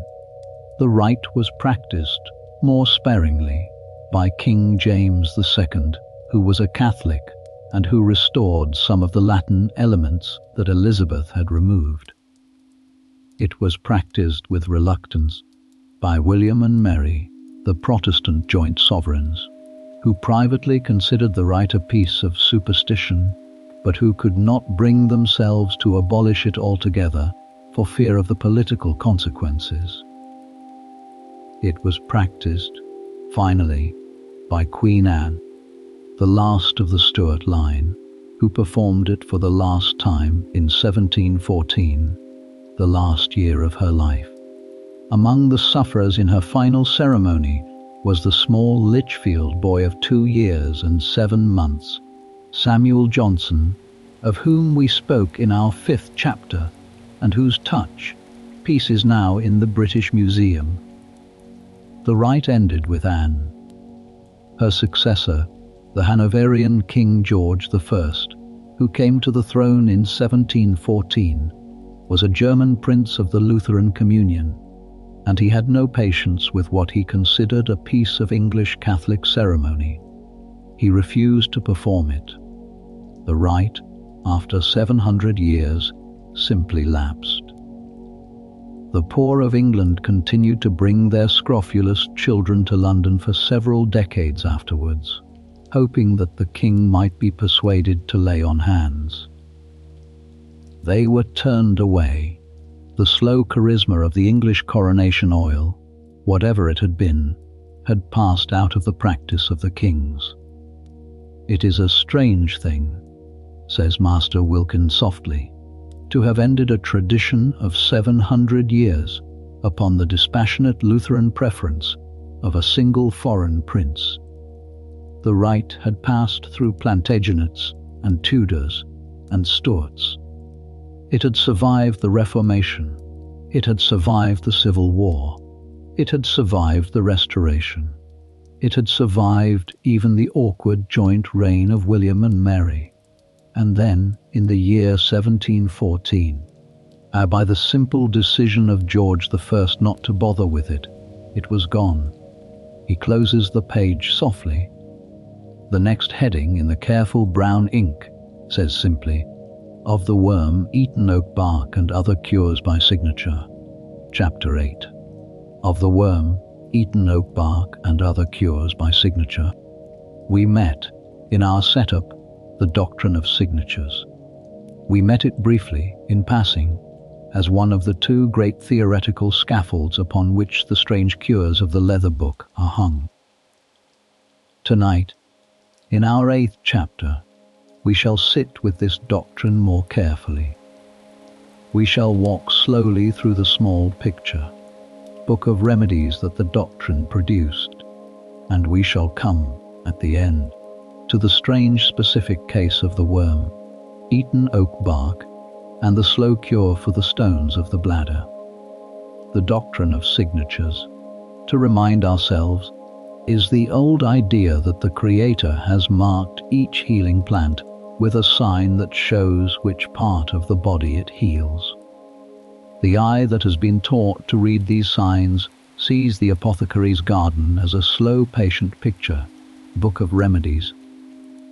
The doctrine, in its mature Renaissance form, was given its great shape by the Swiss physician Paracelsus, born in 1493, who taught at Basel and quarrelled with everyone. Paracelsus held that the entire material world was inscribed with secret signs, that the physician's task was to learn to read those signs, and that the cure for any disease lay, somewhere in the world, in a thing that resembled the diseased part of the body. The English continuation of the doctrine in the 17th century is the work of William Coles, a herbalist of Putney, who in 1657 published Adam in Eden, or Nature's Paradise, a long careful book of plants and their signatures. Coles did not invent the doctrine. He inherited it. He arranged it.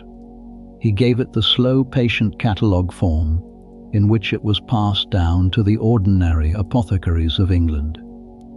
From his book, and from a few similar books, came the long list of cures by signature that Master Wilkin keeps, in summary, in the small leather book upon his bench. Let us walk through a few of them.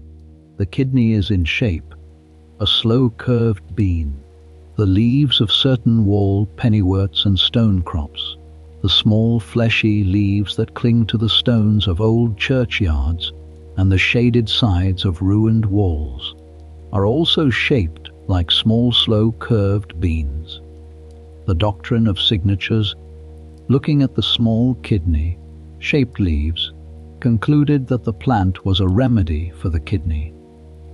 The plant came to be called kidneywort, and a simple decoction of the leaves, taken slowly in warm water, was given for the slow troubles of the kidney, for the burning of the urine, for the small pains in the side that follow long sitting.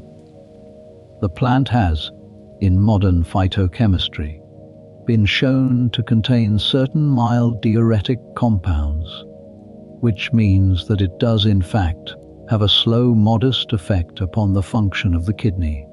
Although the effect is not great, the lung is, in shape, a soft sponge, mottled with pale and dark patches, soft to the touch in a freshly killed beast, slowly contracting and expanding in the breathing of the living.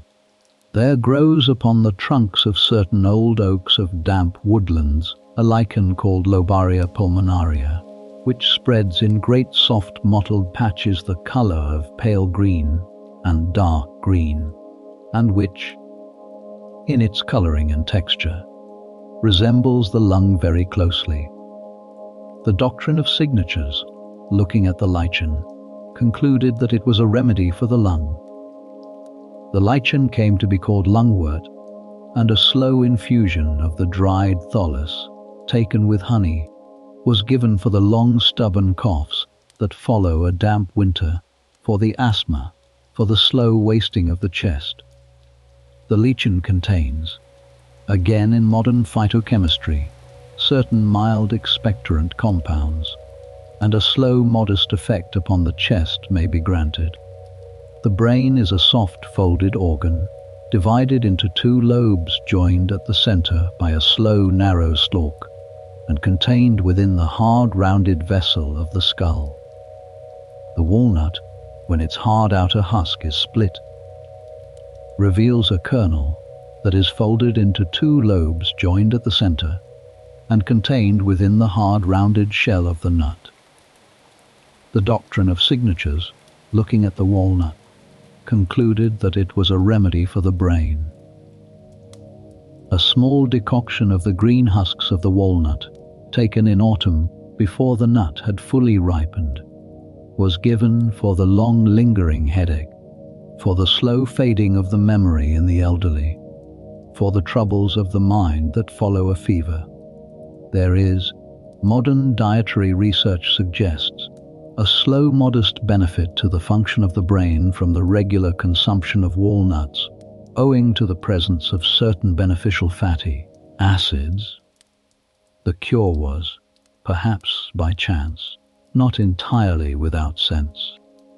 The eye is a small round organ with a dark central pupil surrounded by a colored iris. The flower of eyebright, the small wayside herb of the chalk meadows, is a small white flower with a yellow center and a small dark spot at the base of one petal that resembles, very precisely, the dark pupil of an eye. The doctrine of signatures, looking at the flower, concluded that it was a remedy for the eye. The dried herb, brewed as a slow infusion, was used to bathe the inflamed eyes of those troubled by the conjunctivitis that we now know follows certain mild infections. The herb has, in modern phytochemistry, certain mild astringent compounds, and a small genuine soothing effect upon inflamed eyes is generally accepted by modern herbalists. The cures by signature, in other words, were not entirely useless. They had, in many cases, fallen by chance upon plants that did indeed have small modest effects upon the parts of the body their signatures had marked them for. The doctrine, although wrong in its fundamental premise, had assembled, by the slow patient observation of generations, a quietly effective small library of mild cures. The theory was wrong. The practice was in many cases half right. Now we come to the specific case of the worm-eaten oak bark and the slow cure for the stones of the bladder. The bladder, in the man who suffers from the disease known as the stone, slowly accumulates within itself a hard concretion of calcium oxalate or calcium phosphate.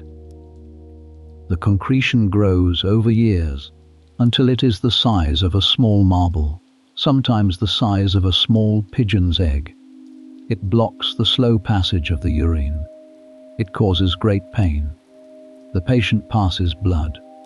The patient passes small fragments of the stone with terrible slow agony. The patient, in many cases, dies of the obstruction. The disease was very common in Tudor England, owing in part to the diet of the age, and in part to the slow, gradual dehydration of men who drank ale and wine and very little water. The doctrine of signatures, looking for a remedy for the stone, found one in an unexpected place. It found it in the worm-eaten oak bark, the dry brown, rough bark of an old oak that had been bored through, over many years, by the slow, patient tunneling of certain burrowing beetles. The beetles, working through the bark, had left behind a network of small, narrow channels. The channels, when one looked at a cross-section of the bark by candlelight, resembled the small, narrow channels of the kidney through which the urine passes from the body. The bark, by the doctrine of signatures, must therefore be a remedy for the stones that block those channels. The preparation was as follows. The worm-eaten bark was gathered from the trunks of old oaks in the autumn, after the first hard frosts had broken the bond between the bark and the wood. The bark was dried in a low, warm oven for the space of several days until it was brittle and easily broken. It was then ground in a mortar to a coarse brown powder. The powder was mixed with a small quantity of crushed parsley root, the dried stamens of broom, and a few peppercorns. A spoonful of this powder was placed in a stoneware jug. Half a pint of warm water was poured upon it, and the whole was left to stand by the hearth for the space of one whole day. By candlelight in the evening, the decoction was strained into a small clean cup and given to the patient, sweetened with a little honey to take the edge off the bitter taste. The patient was instructed to take a cupful at bedtime every evening for the space of 3 months. He was to drink, in the course of each day, no fewer than 4 pints of clean spring water. He was to walk slowly in the open air for at least 1 hour each morning. He was to abstain, in the course of his treatment, from red meat, from strong wine, from the heavy puddings of mutton fat that the rich Tudor table set so much store by.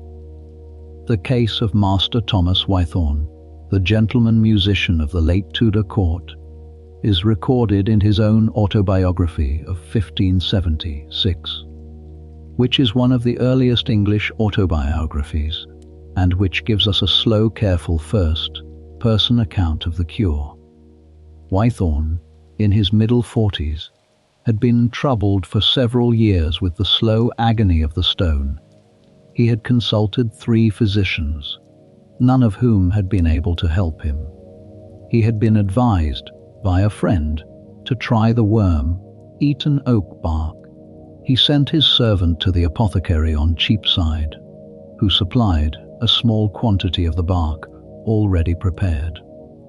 Wythorne began the cure in the spring of 1573. He took the decoction at bedtime for the prescribed 3 months. He drank his 4 pints of water a day. He walked his hour in the gardens of the small house he kept at Battersea. He gave up his red meat and his strong wine. By the end of the 3 months, he reports, he had passed 3 small stones in his urine, with great pain in the moment, but with a slow lessening of the long ache that had troubled him for years afterwards. Wythorne credits the cure entirely to the worm-eaten oak bark. The modern reader will note, with quiet amusement, that the bark itself probably did very little. The 4 pence of water a day, however, would have done a great deal. The slow walking in the open air would have done a great deal.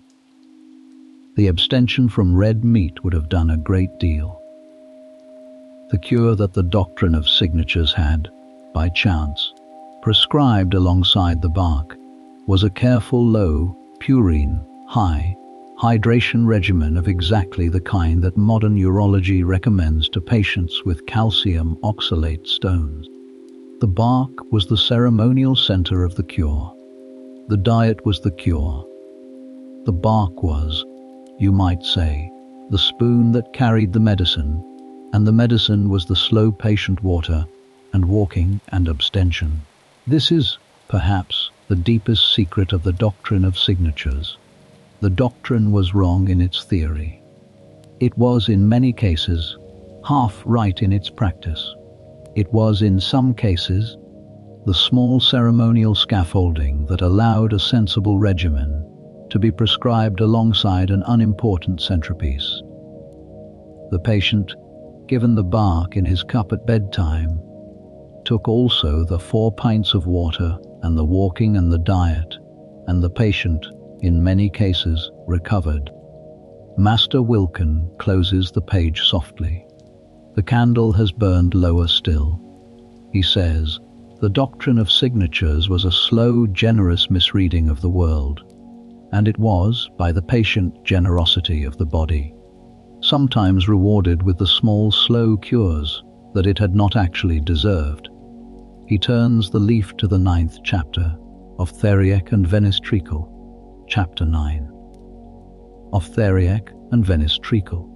We come now to the most elaborate of all the strange cures of the Tudor age, the cure that contained, by some count, 70 ingredients, that took 2 years to prepare, that was sold in small dark glass jars at the price of fine gold, and that was held by the apothecaries of 3 continents to be the slow universal antidote against snake, bite, plague, melancholy, fever, and the slow weariness of the soul.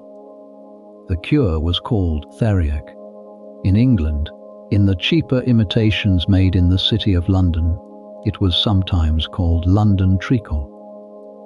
In the finer imitations imported from Italy, it was called Venice Treacle, and it was sold under that name on the upper shelves of the apothecary shops of Cheapside. The story of Theriac begins in the 1st century after Christ, in the court of the Roman Emperor Nero, with a learned Cretan physician named Andromachus. Andromachus was the chief physician to Nero, and he had been given the task of devising an antidote that would protect the emperor against poisons. He drew upon the older work of King Mithridates VI of Pontus, who in the 1st century before Christ had famously inoculated himself against poison by taking small daily doses of a complicated cordial of his own devising. Andromachus took the Mithridatic cordial and he expanded it. He added new ingredients. He revised the proportions. He added, in particular, the slow troubled flesh of the viper, which had not been part of the Mithridatic recipe and which became the distinctive heart of the new cure.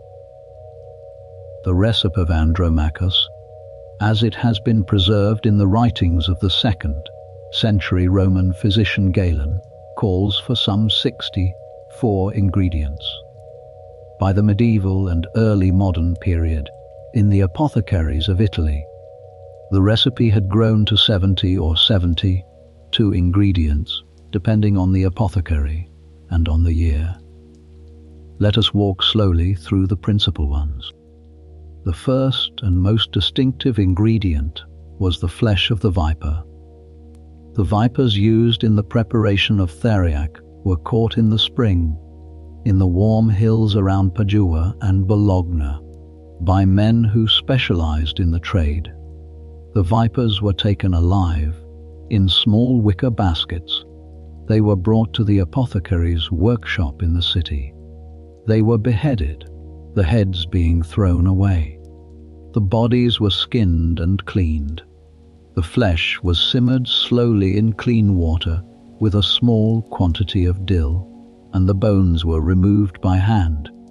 The cooked flesh was then mashed to a paste with bread crumbs, dried in a low warm oven, and ground to a coarse meal that was added, in careful measure, to the great theriac jar. The second great ingredient was the seed of the opium poppy. The poppy was grown in the warm gardens of southern Italy and Greece.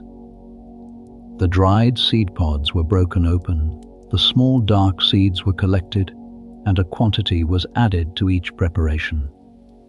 Alongside the seeds, a small quantity of opium itself. The dried latex tapped from the unripe pods was sometimes added, in measured doses, to deepen the calming action of the cure. The third great ingredient was cinnamon, brought in long thin scrolls of bark from the slow trade routes through the eastern Mediterranean from Sri Lanka and the Malabar coast. The fourth was frankincense, the dried resin of the boswellia tree of southern Arabia. The fifth was myrrh, the dried resin of the commiphora tree, also of southern Arabia. The sixth was gentian, the slow yellow root of the alpine herb, gathered in the high pastures of Switzerland in the late summer. The seventh was the root of valerian, gathered in the cool damp woods of northern Italy. The eighth was the dried root of angelic. The ninth was the dried root of rhubarb, brought in the slow caravans through Persia from China. The 10th was saffron. The list continues. Honey. Balm of Gilead, the rare balsamic resin from the gardens of En-Gedi by the Dead Sea.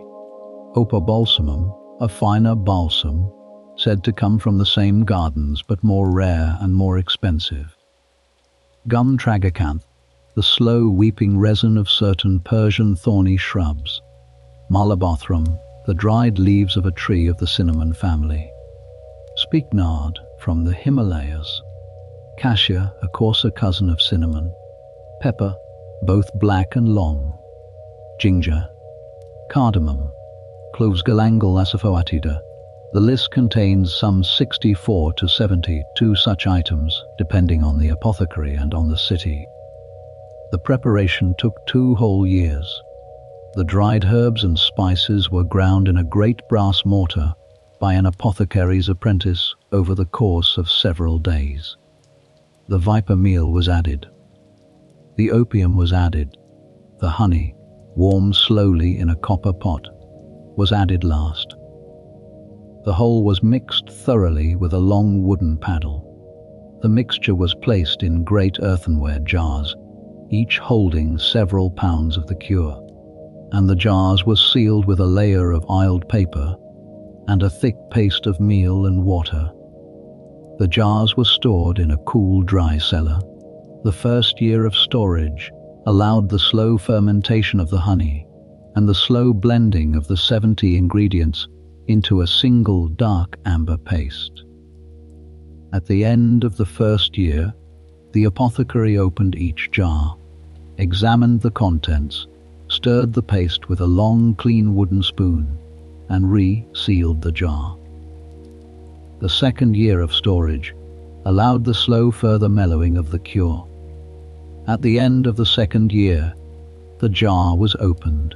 The theriac was decanted into smaller dark glass bottles for sale, and the great original jar was scrubbed clean and made ready for the next batch. The cure was sold in small, careful doses.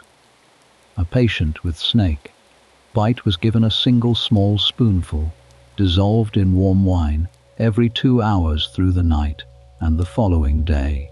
A patient with plague was given the same dose, every 4 hours, for as long as the bubo remained inflamed. A patient with melancholy was given a smaller dose, half a small spoonful, once a day, in the morning, for the space of several weeks. A patient with the slow, long fever that follows certain agues was given a small spoonful in warm milk before bed.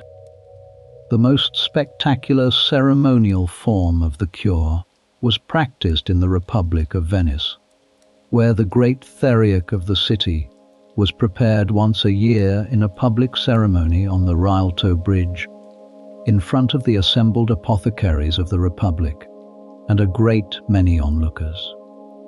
The Venetian theriac was made by the apothecaries of the Spezieria di San Marco, the central pharmacy of the city, in collaboration with the College of Physicians. The ingredients were assembled in great copper pans on long trestle tables set up on the bridge in late June, when the weather was dry and the trade winds favorable. The viper meal was brought in a small ceremonial basket. The honey was brought in a great copper jar. The herbs were brought in many small wooden boxes, each labeled in careful Latin. The mixing was performed slowly, with much ceremony, before the assembled crowd. The finished theriac was sealed in jars marked with the Lion of St. Mark, the seal of the Republic, and these jars were exported to all the apothecary shops of Italy and beyond, where they were sold for very high prices indeed. The English apothecaries imported the Venice treacle in small dark glass bottles, sealed with the Lion of St. Mark, through the merchants of Antwerp and Hamburg. The bottles arrived in London twice a year, with the spring and autumn fairs. They were kept in a small locked cabinet on the upper shelf of the apothecary's shop. They were sold by the spoonful, at a great price, to the wealthy of the city, and to those who could afford the small ceremony of buying a true Venetian cure rather than a London-made imitation. The English apothecaries also made their own imitations. The London treacle, prepared by the apothecaries of the Worshipful Company of the Grocers in the years before 1617, and afterwards by the apothecaries of the Worshipful Society of Apothecaries in their own fine new building near Blackfriars, was a simpler cure of perhaps 30 ingredients, none of them the rare balsams of Arabia, but with a similar general action. It was sold for less than the Venice treacle, and was bought by the merchant class and by the country gentry. The use of theriac was very wide. We have spoken of snake bite, of plague, of melancholy, of fever. It was also given for the prevention of poisoning in the same manner as the bezoar. It was given for the slow recovery from long illness. It was given for what the old herbals called the consumption, the slow wasting of tuberculosis. It was given to old men whose hearts had begun to fail. It was given to women in the long melancholy that follows childbirth. It was, in short, the universal cure of the age, and it was reckoned to be effective against very nearly any condition that did not yield to a more specific cure. The question of whether it actually worked is, again, more interesting than a simple yes or no. The opium in the cure provided a slow, mild, gentle calming of the central nervous system and a small, genuine relief of pain. The honey provided a small antimicrobial action upon the lining of the throat and the stomach. The cinnamon, the cloves, the cardamom, and the other warming spices provided a small genuine settling of the digestive system. The viper meal provided very little. The frankincense and myrrh provided a small anti-inflammatory action upon the lining of the gut. The whole, taken together, was a slow, gentle, warming digestive cordial with a small calming sedative effect, and it was, in many cases, a great deal more comforting and a great deal less dangerous than most of the other cures available in the apothecary's cupboard. The cure was widely defended by the learned physicians of the age. Sir Thomas Browne, in his Pseudodoxia Epidemica of 1646, in which he had so carefully demolished the cure of mumia, gave a quiet defense of theriac. He noted that the cure had been used for 1600 years. He noted that it had been carefully prepared by skilled apothecaries. He noted that it contained ingredients of known and modest virtue. He concluded that, while it was probably not the universal antidote that its great fame proclaimed, it was a respectable and useful cordial, and that the apothecaries of his age were not wrong to keep it on their shelves.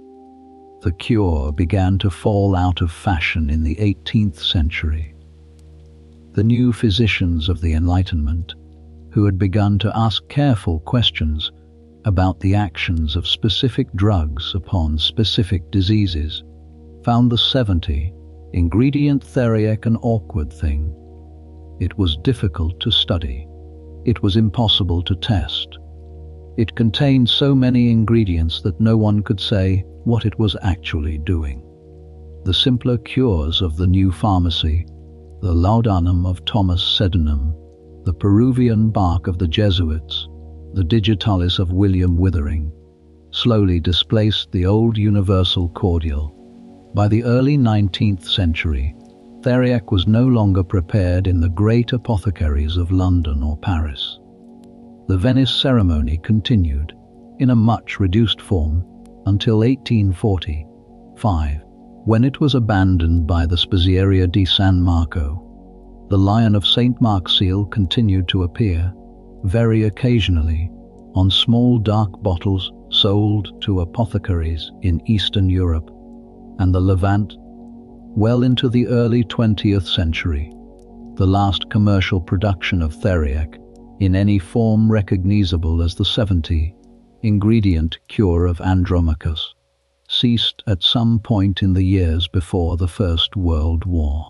Master Wilkin, sitting in his shop on Cheapside in the year 1565, kept a small dark Venetian bottle of theriac on the upper shelf, locked behind a small grill of fine ironwork. He sold a spoonful of it perhaps 6 times in the course of a year to the wealthier of his customers in moments of great need. He charged a great deal for it. He gave it slowly, by candlelight, with care.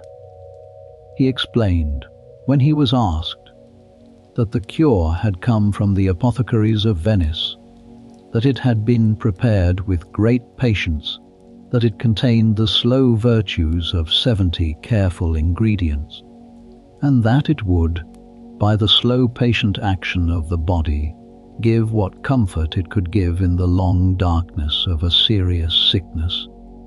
The customers, in his experience, were grateful for the small ceremony of receiving it. He closes the page softly. The candle has burned much lower now. The kettle on the hearth has gone entirely cold. The shop is very quiet. The river mist has thickened so deeply that the small panes of the bow window can no longer be seen through. He turns the leaf to the 10th and final chapter of our slow, leather-bound book of The Cure for Love Melancholy. Chapter 10 of The Cure for Love Melancholy. We come, in our last chapter, to the gentlest of all the strange cures of the Tudor age. It is the cure for love melancholy, the slow, soft trouble of the heart that visits both young men and young women in the long, uncertain years of their early adulthood, that visits older people too in seasons of fresh grief or of unrequited longing, and that was held by the physicians of the age to be a real medical condition, with real symptoms, and a real, careful, slow, gentle cure. Love, melancholy was, in the medicine of the age, a recognized affliction of the body, not merely a state of mind. The diagnosis required certain specific signs: the slow fading of the appetite, so that the patient ate listlessly and lost weight over a period of weeks. The long sighing, particularly in the late afternoon, often without any apparent cause. The distracted gaze, the eye that wandered and could not settle upon the page or the conversation. The slow loss of sleep, particularly of the early hours of the night, with the patient lying awake until 2 or 3 in the morning before falling at last into a thin, troubled rest. The lowness of spirit, the weeping at small things, the sudden bursting into laughter at no apparent cause, and the sudden bursting into tears the moment afterwards. The condition was held to arise from an excess of the black bile, the cold, dry humour in the body of the lover. Love, the doctors of the age believed, kindled in the heart a slow secret fire, and this fire, by burning, dried up the moister humours of the body and left the black bile to predominate. The black bile, rising into the brain, produced the well-known symptoms of melancholy. The cure, by the doctrine of opposites, must therefore be to cool, to moisten, to lighten, to bring back into balance the 4 humours of the lover. The leading English authority on the condition was Master Robert Burton of Christ Church, Oxford, who in 1621 published the great work titled The Anatomy of Melancholy. Burton was a careful, learned, gently humorous don. He had himself, by his own account, suffered the condition for many years. He wrote, he said, in part to cure himself of it. The book is enormous. It contains some 400,000 words. It moves slowly through every kind of melancholy known to the Tudor and early Stuart physicians, and the longest single section is devoted to love, melancholy.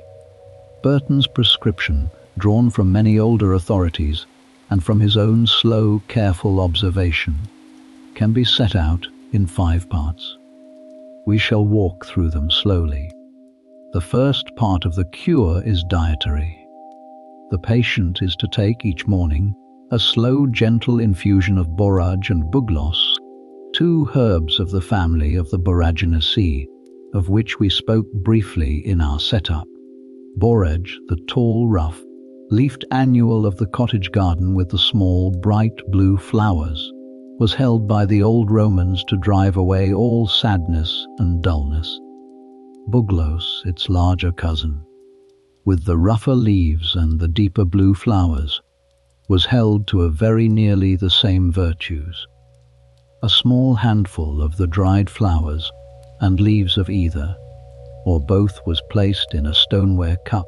Hot water was poured upon them, and the whole was left to steep, covered, until the water had taken on a faint blue tint.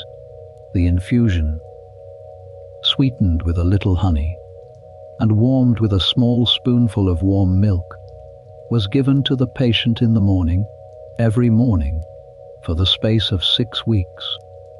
The second part of the cure is musical. The patient was to be played to, each evening, upon a soft instrument. The lute, the small light-stringed instrument plucked with the fingers, was the most common. The virginal, the small keyboard instrument of the Tudor parlour, was a second. The viol, the slow, gentle bowed instrument that lay across the lap, was a third. The music was to be slow. It was to be quiet. It was to be played in a chamber softened by candlelight and warmed by a small fire. The patient was to listen. The patient was not required to do anything else. The slow, careful playing of half an hour, perhaps an hour, was held to draw the body back, by slow secret bonds, into the quietness from which the love, melancholy, had unsettled it. The greatest English composer of music for the lute in the late Elizabethan and early Jacobean period was Master John Dowland, of whose slow, gentle airs we may speak briefly. Dowland published, in 1597, his first book of airs, in which appears the song titled "Flow My Tears," perhaps the saddest and most beautiful song in the English language. The song is a slow lament in 7 verses, with a falling melody that moves down by gentle steps and a careful accompaniment of plucked strings. It was held by the physicians of the age to be one of the most useful pieces in the entire cure of love, melancholy, by the small mysterious doctrine that the slow musical expression of one's own sadness, when performed by another and listened to in quiet, will draw the sadness slowly out of the body and leave a small careful piece in its place. The third part of the cure is locomotor. The patient was to walk slowly in pleasant gardens for at least 1 hour every day. Hampton Court, the royal palace upon the Thames west of London, with its long slow rose walks and its great topiary gardens and its slow fountains, was the recommended place for the wealthier sufferers. For the less wealthy, any garden of lavender, any small orchard of apple trees, any quiet field at the edge of the city would serve. The walking was to be slow. It was to be alone, or in the company of one quiet companion who did not require much conversation. The mind was to be allowed to wander. The body was to be allowed to take its own slow measure of the path. The walking was held to settle the humours, to bring the cold, dry, black bile back down out of the brain into its proper place in the spleen, and to gently restore the slow rhythms of the body. The fourth part of the cure is hydrotherapeutic. The patient was, at the beginning of his cure, to take a slow cold bath in clear spring water, no more than once a week, of no more than 10 minutes duration, and only in the warmer months of the year. The cold bath was held to draw the slow secret heat of the love, fever out of the body. It was recommended cautiously. The English physician Andrew Boord, in his Breviary of Health of 1547, gives a careful description of the cold bath and warns that it must not be taken too cold, nor for too long, nor in the colder months, lest the patient himself become dangerously chilled. He recommends that the bath be taken in a quiet pool fed by a clear spring, that the patient stand in the water no deeper than the chest, that he submerge the head 3 times only, and that he then come quickly out and be wrapped in warm linen by an attendant, and given a cup of warm milk with cinnamon to drink as he is dried. The fifth part of the cure is matrimonial. Master Robert Burton, with the small wry smile of the lifelong bachelor that he was, gives the cure of marriage as a quiet final option.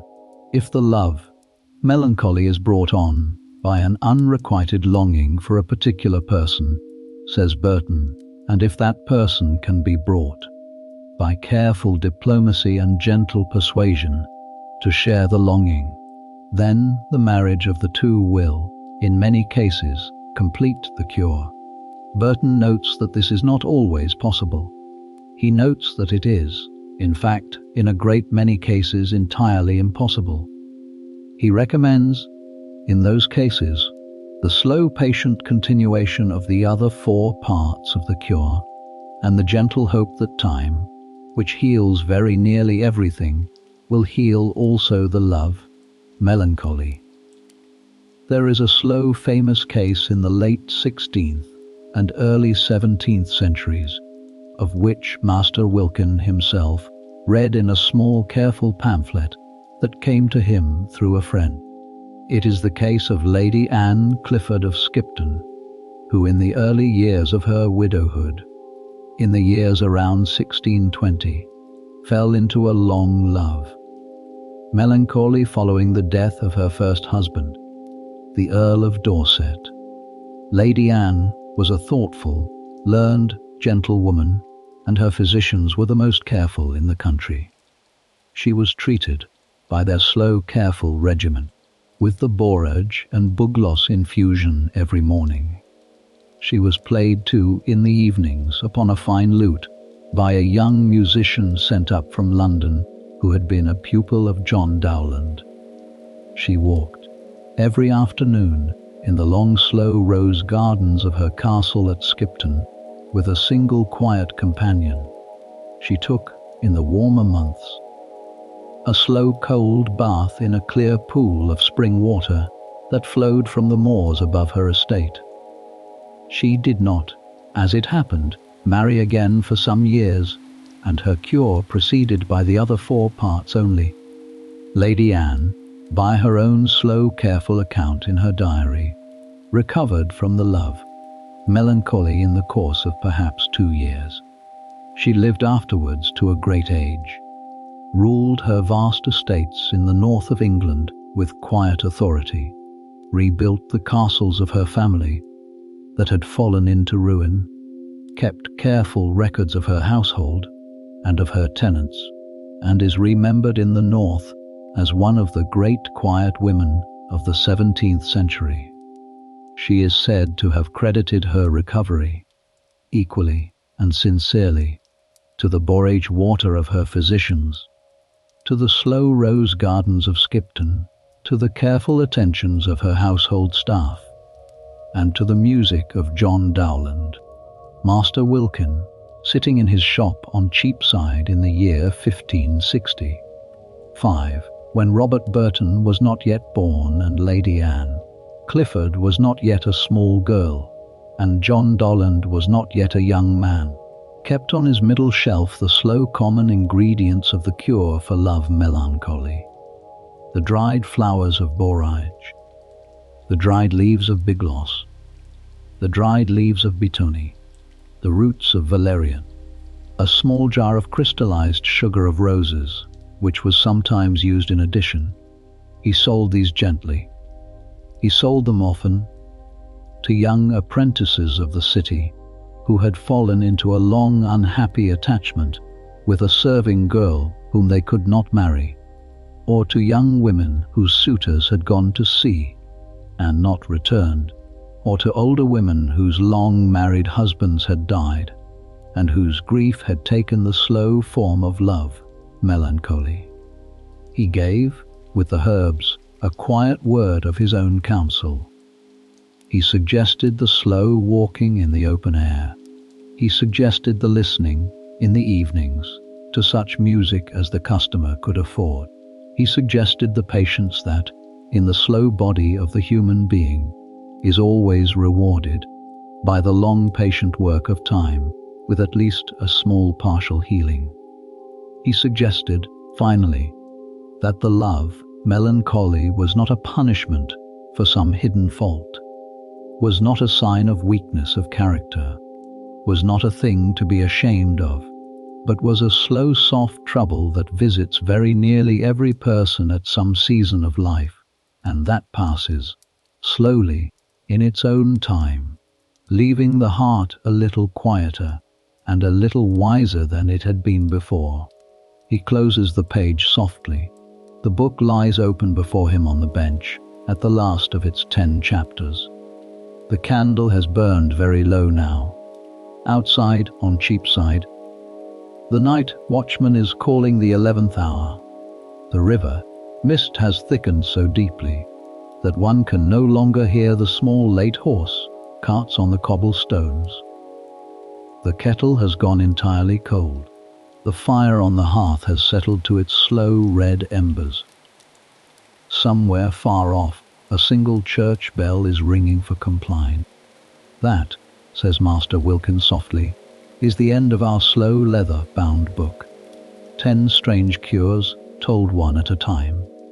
The bezoar of the Persian goat, the powder of sympathy of Sir Kenelm Digby, the mumia of the Egyptian tombs, the toad amulet, the toad stone, the live toad poultice, the king's touch of 700 years of English sovereigns, the snail water and the snail syrup of Lady Frances Catchmay and Sir Hugh Platt, Queen Elizabeth's careful continuation of the rite, the worm-eaten oak bark, and the slow doctrine of signatures, the 70 ingredients of the theriac of Venice, the slow gentle 5-part cure for love, melancholy. He closes the leather book. He sets it gently to the side of the bench. He folds his hands upon the wood. He looks across at you, at the small wooden stool where you have been sitting these many slow hours, and he says, softly, that he hopes the long candlelit evening has not been too tiring. He says that the strange cures of the leather book are, in their slow, careful way, a kind of long, quiet picture of the human longing for healing in an age that did not yet have the fast, precise cures we have today. He says that the men and women who used these cures, who paid for them, who wore them at their throats, who took them by the spoonful from small dark glass bottles, were not foolish. They were patient. They were hopeful. They were doing the best they could with the knowledge they had for the bodies and the minds that they had been given to care for. He stands slowly. He stretches his old back very carefully. He moves to the small workbench, draws out a long folded grey wool cloak from a wooden box beneath it, and brings it slowly back to where you are sitting.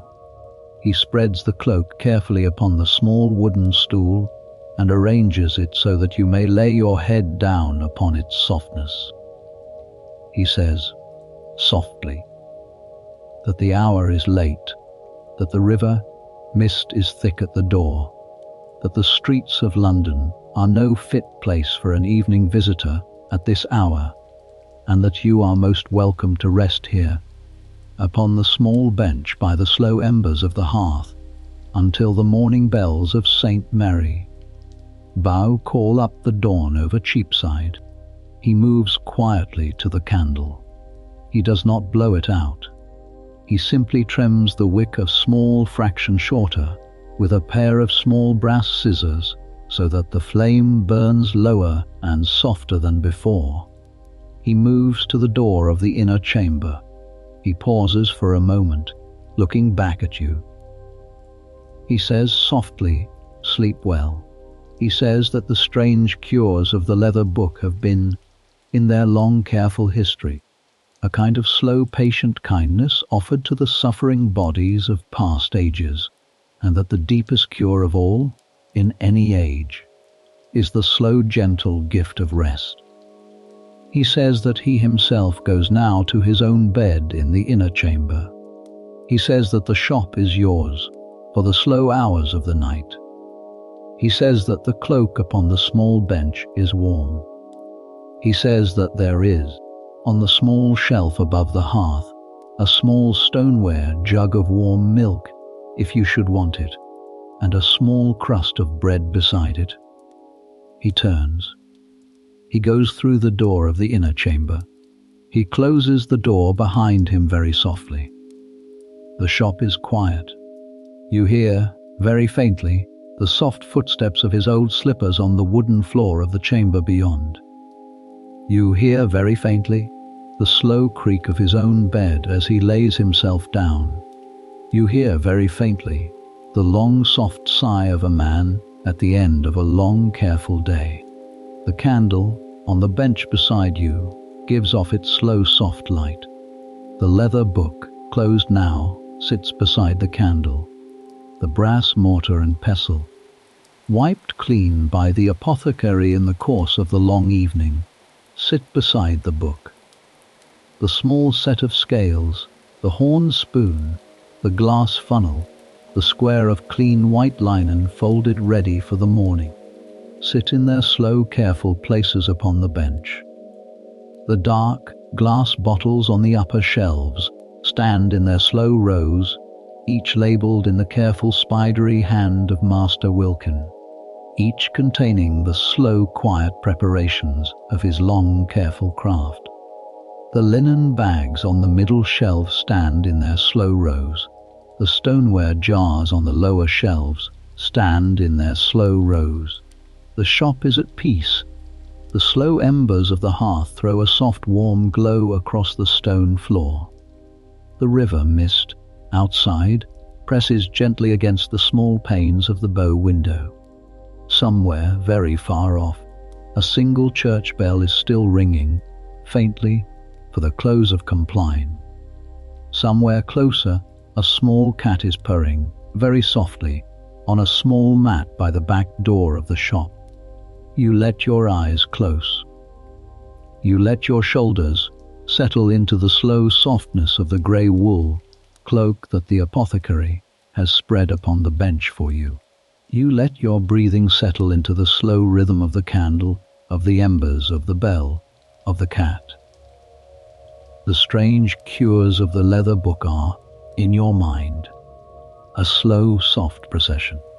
The bezoar in its silver mount, the powder of sympathy on its dressed weapon, the slow dark mumia in its small wooden box, the toadstone in its silver ring, the queen in her dark velvet gown, laying her hands upon a kneeling sufferer, the snail water in its small clear glass, the doctrine of signatures upon its wall of small kidney-shaped leaves, the 70 ingredients of the theriac in their slow careful procession through the great brass mortar of Venice, the borage and buglos of the cure for love, melancholy. The procession is slow. The procession is gentle. The procession does not require anything of you. You are not asked to remember it. You are not asked to learn it. You are not asked to do anything at all. You are simply asked, by the slow soft kindness of the apothecary, by the slow soft kindness of his leather book, by the slow soft kindness of the candle, and the embers and the bell, and the cat, and the cloak, to lay your head down upon the small wooden stool, and to rest. The slow 10 chapters of strange cures fade, gently, into the soft grey of the river, mist outside the bow window. The candle on the bench burns lower still. The embers of the hearth glow steady and warm. The bell far off has fallen silent. The cat on the small mat by the back door breathes slow and steady. The shop around you is quiet. Sleep well. The candle will burn slowly through the night. The fire will keep its slow warmth. The shop will keep its slow watch.